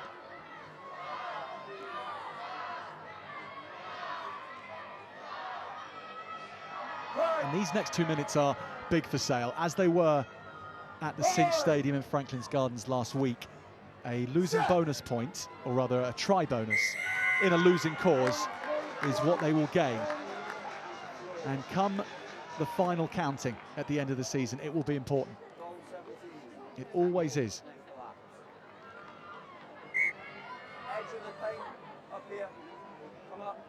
So whatever's happened over these opening 78.5 minutes, they need to be back in the focus room and get this exactly right.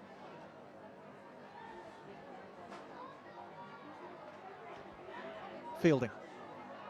Rising high is Donaldson. Good take from the Scots. In goes Harper. The Sharks being roared onwards in search of this try bonus, and they make headway. Harper goes in for a second time. Jarrell Searcy lends her weight. Paris Redding raises her hands. The Sharks, battered and bruised and torn this way and that all match, have the try bonus at the end of it all. They have something, and that is quite something to say, with the scoreline looking as it is. Well done to the pack.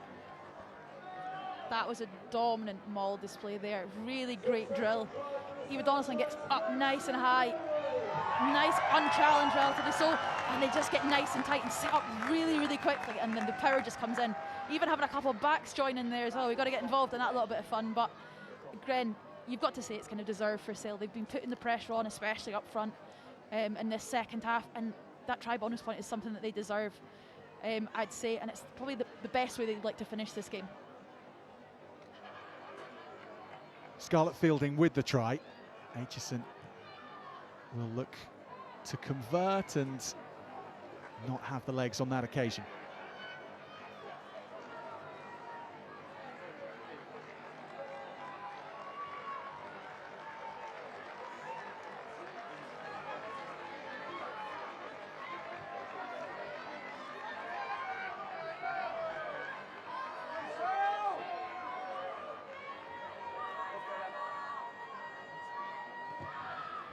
The last throws of this encounter at Haywood Road, and the Trailfinders, with all the stunning work done already, maybe something in store still. We will see. The Sharks and Fielding will look for number 5. Good line, Jarrell Searcy, yet to see her unleashed, and we still haven't quite. Nick James. Pick and go, following on from Fielding. Burton doesn't want to have any of it. Donaldson, Aitchison, Howard. Paris Redding is there, of course she is. Aitchison. Oh, she's clattered. It's been a difficult night for Holly Aitchison in the 10 jersey for Sale tonight. Paris Redding relishing the challenge, relishing her comeback. Harper has only put it backwards, so we can play if Trailfinders want to. Bradley sends everyone left with any energy in their bones after this. Aitchison has enough to get back there for Sale.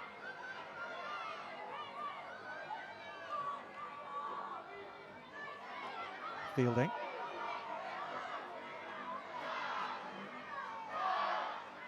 "86 points in all in tonight's contest in the PWR.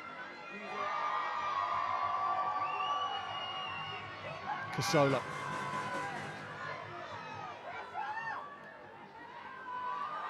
Fielding again.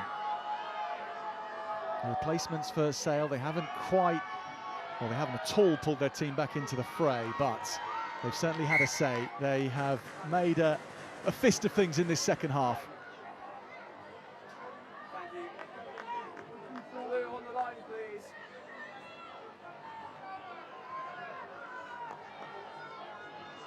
Last play. 6 scored, last play. 6. So this is the last play.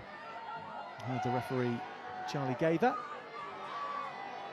They want this, Trailfinders. Hady Head with the line out, it's gonna go forward.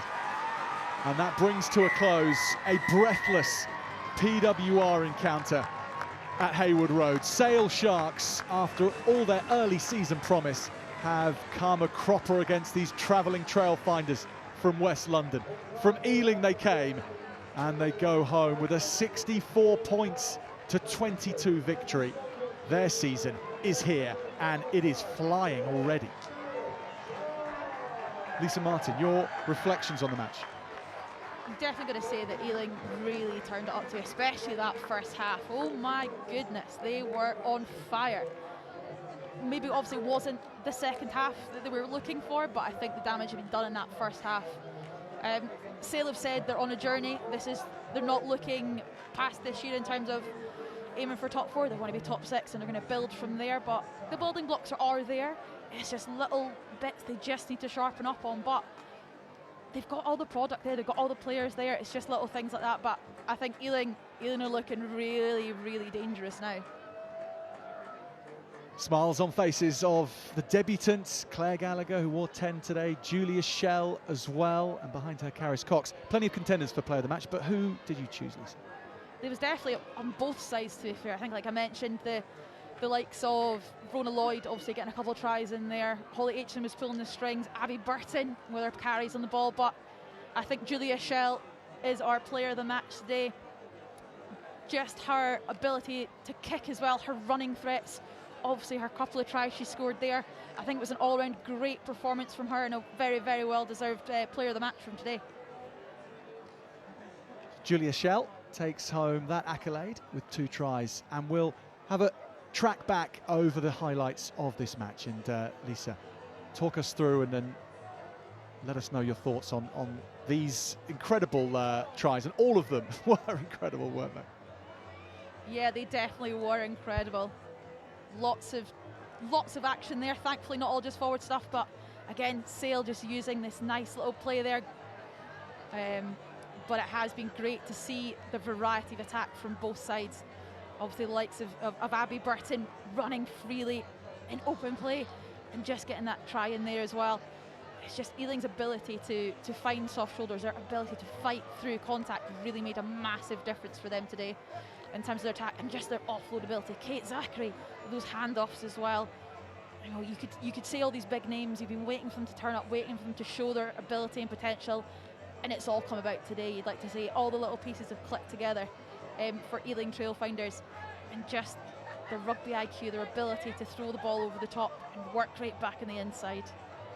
It's just, you know, Meg Jones being magic. Meg Jones, as we've kind of coined her since the World Cup, showing that she has the ability in both club and country jersey. But Ealing were just so clinical. All the opportunities they had, they were able to just move the ball wide into their dangerous players, the likes of Grace White there who's scoring, the likes of Julia Schell as well, Meg Jones, giving these guys opportunities in the wide channels. But it all came from the really hard work from up front from them all as well. But from a back's point of view, it's just great to see wide, expansive, open rugby. It's exciting to see that as a product as well. But we can't shirk away from the fact that the forwards do a lot of the hard work in there. But we've got to say, Sale also, they did really, really well. There was opportunities they had there, but just little things when you're playing against such a class outfit, little small mistakes, they're going to cost you points and also players as well. But there's little glimpses from Sale. the little small moves they do, the ability to get the ball into Rona Lloyd's hands there, they've got it. It is there. It's just so close. It's all fingertip stuff, but it's just going to take a couple more weeks. And like Michelle Orange said earlier, this isn't just an overnight fix. This is a long-term project they're looking for. But little things, they will be frustrated. There'll be a couple of things they'll want to work on and fix working into round 4 of the PWR. But they're looking in a good place. And Ealing Trailfinders, you've got to say, are looking like they could be one of the contenders now. That extra little bye week off, I think, has done them wonders with all the new players coming in, the new combinations. But you know, I pity who Ealing have to play up next. To be fair, just their ability to spot space, kick into it across the field, and all the youngsters as well. But you've got to say both teams will be happy with aspects of the performance. There'll be little bits that they'll be happy with. Their subs made such a massive difference. But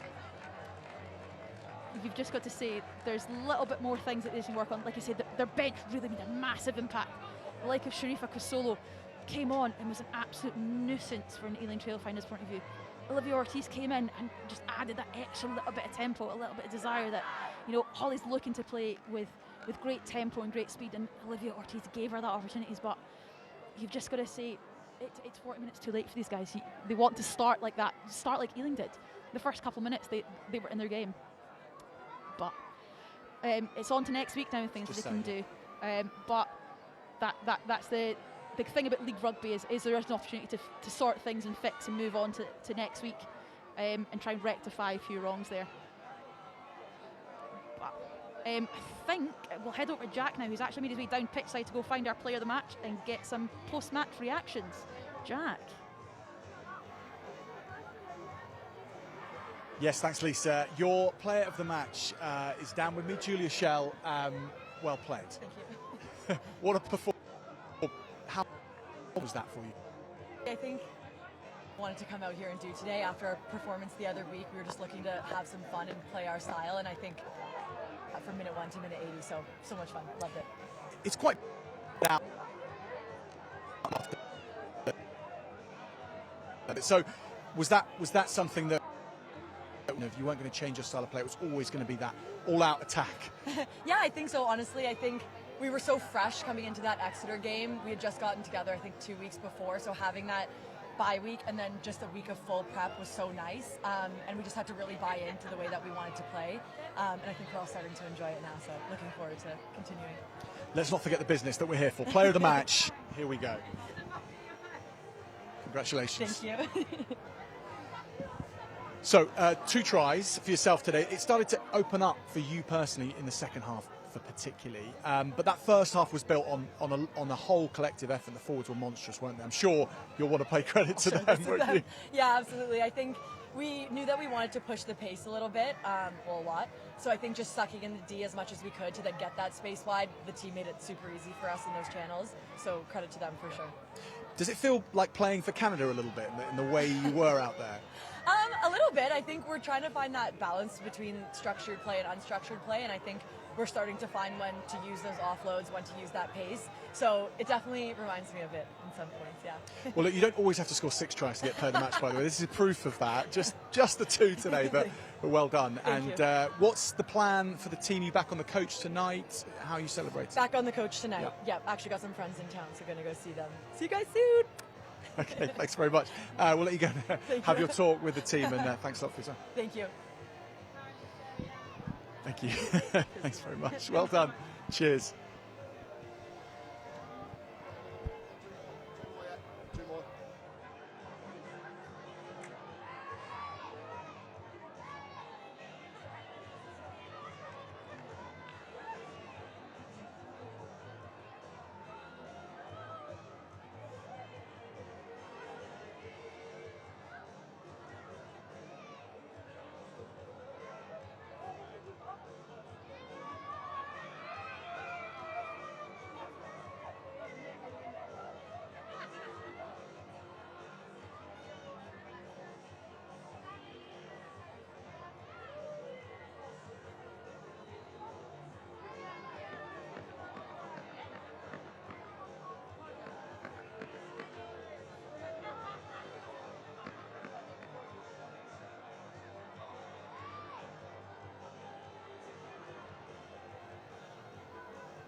Tom, one supposes that after that, your team, yourself, are crestfallen. We are. My goodness, we were blown away, weren't we? I just cannot believe how well Trailfinders played, to be honest, and we've got loads to work on, and we'll probably allude to that in a second, but just first of all, credit to them. I mean, they'll admit themselves they weren't too good the week before, and they've had a bye week, felt perfectly 2 weeks, and they just blew us off the park. If there wasn't a win of a collision, there was an offload. If there wasn't an offload, there was a quick breakdown. Passes were slick, their shape looked phenomenal, so yeah, all credit to them. They really did attack so well today. Yeah, a case of coming up against a team at the perfect time for them. Yeah, we'd have loved to have played Trailfinders 2 weeks ago, please. Yeah, listen, if they play like that, they're going to be a phenomenal team in PWR.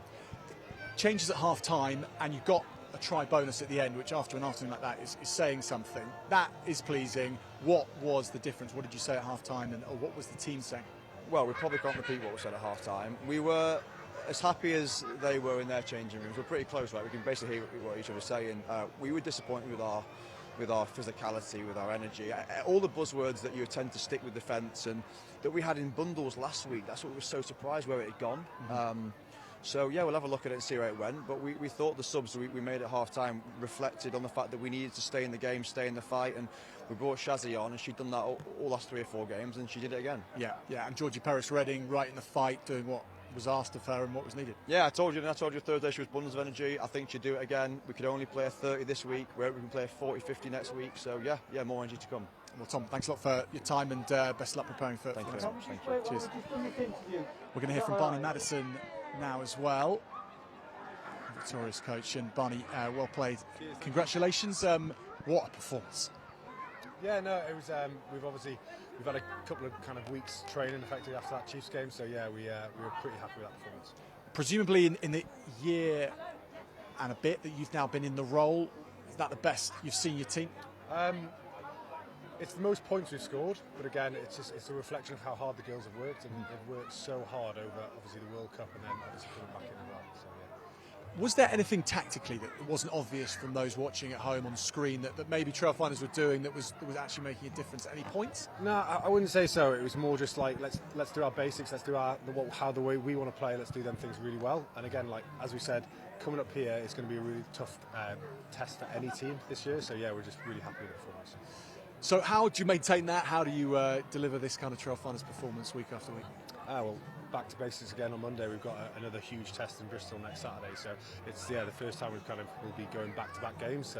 Obviously with the cup stuff, and we had a week off in between, etc. So yeah, it's back to drawing board Monday. Are we going to see though an attempt at that style of play every time now? Is that? It's a style of play. We're always going to try to throw the ball around. We want to score points, but again, I was very pleased with the kind of way we defended and kind of stuck in it as well. So, yeah, it's the way we want to play. But yeah. Well, Barney, thanks a lot for your time. Congratulations, and enjoy this one. Thank you. Cheers. We're going to bring in Lisa Martin now. Thank you, Barney. Cheers. Lisa, thanks for joining us down here. A very happy Trailfinders camp, although Barney Madison was trying to keep a lid on things, wasn't it? Yeah, obviously they've got to kind of keep a lid on that in terms of, yes, there's loads of stuff they'll be really happy with. Scoreline is obviously a huge scoreline, big difference, but there'll be little frustrations in that second half that they weren't able to back up a great first half performance. So he's probably been really realistic in terms of there's still things that they can tweak and fine tune, but it's a great second outing for what is a relatively brand new team in a new outfit. For Sharks, when you've been on the end of a hiding in your career, what's that next week like, and how will Sharks behave? What's the rugby player reaction typically? Obviously they'll be looking at themselves internally in terms of their own performances and little things that, you know, maybe didn't go their way, but there's only so much you can do. The past is the past. Obviously there's little learnings you can take from it, but it'll be a clean slate, a new slate working towards their next game, their next opponents. Yep. They'll take small learnings, but it is always a next game mentality and how they can go at it again and kind of reset, I think, is what they're going to look at. They won't dwell on it for too long. And like you say, having been in the back of a few hidings yourself, you can't dwell on it. Otherwise, it's just going to start rolling into momentum. Going to change that. And next week, to be fair, they're probably going to look pretty dangerous because they're not going to want to have another result like that. It does come thick and fast as well in the PWR, doesn't it? And for you as well at home, we hope to have your company tomorrow. Let's remind ourselves of what we've got coming up in the PWR. for the rest of round 3 on Sunday. We'll be bringing the action from Quins against Gloucester Hartpury. That's the 12:30 kickoff. At 2:30, Loughborough Lightning against Exeter Chiefs, and at 2:30 also Bristol Bears are facing Saracens as well. So that's your Sunday sorted. We'd also love to have your company on the BBC iPlayer for as much of the season to come as possible. We've got a game a weekend coming your way, and next week Trailfinders are at home to Bristol. That's the BBC game, so that would be great to have your company for that and see if Trailfinders can match that performance once again. But from here, from Haywood Road, it's been an unexpected but a very, very enjoyable afternoon. Lisa, thanks so much for coming over the border all the way down here to join us. Always a bonus when you get to watch a great game of rugby like that, but I'll be swiftly making my way back up to the green lands of Scotland pretty soon. Yeah, well, all the best, safe travels. We'll see you again sometime. And we'll see you again soon as well. Thank you for joining us here in Haywood Road. Have a very good rest of the weekend.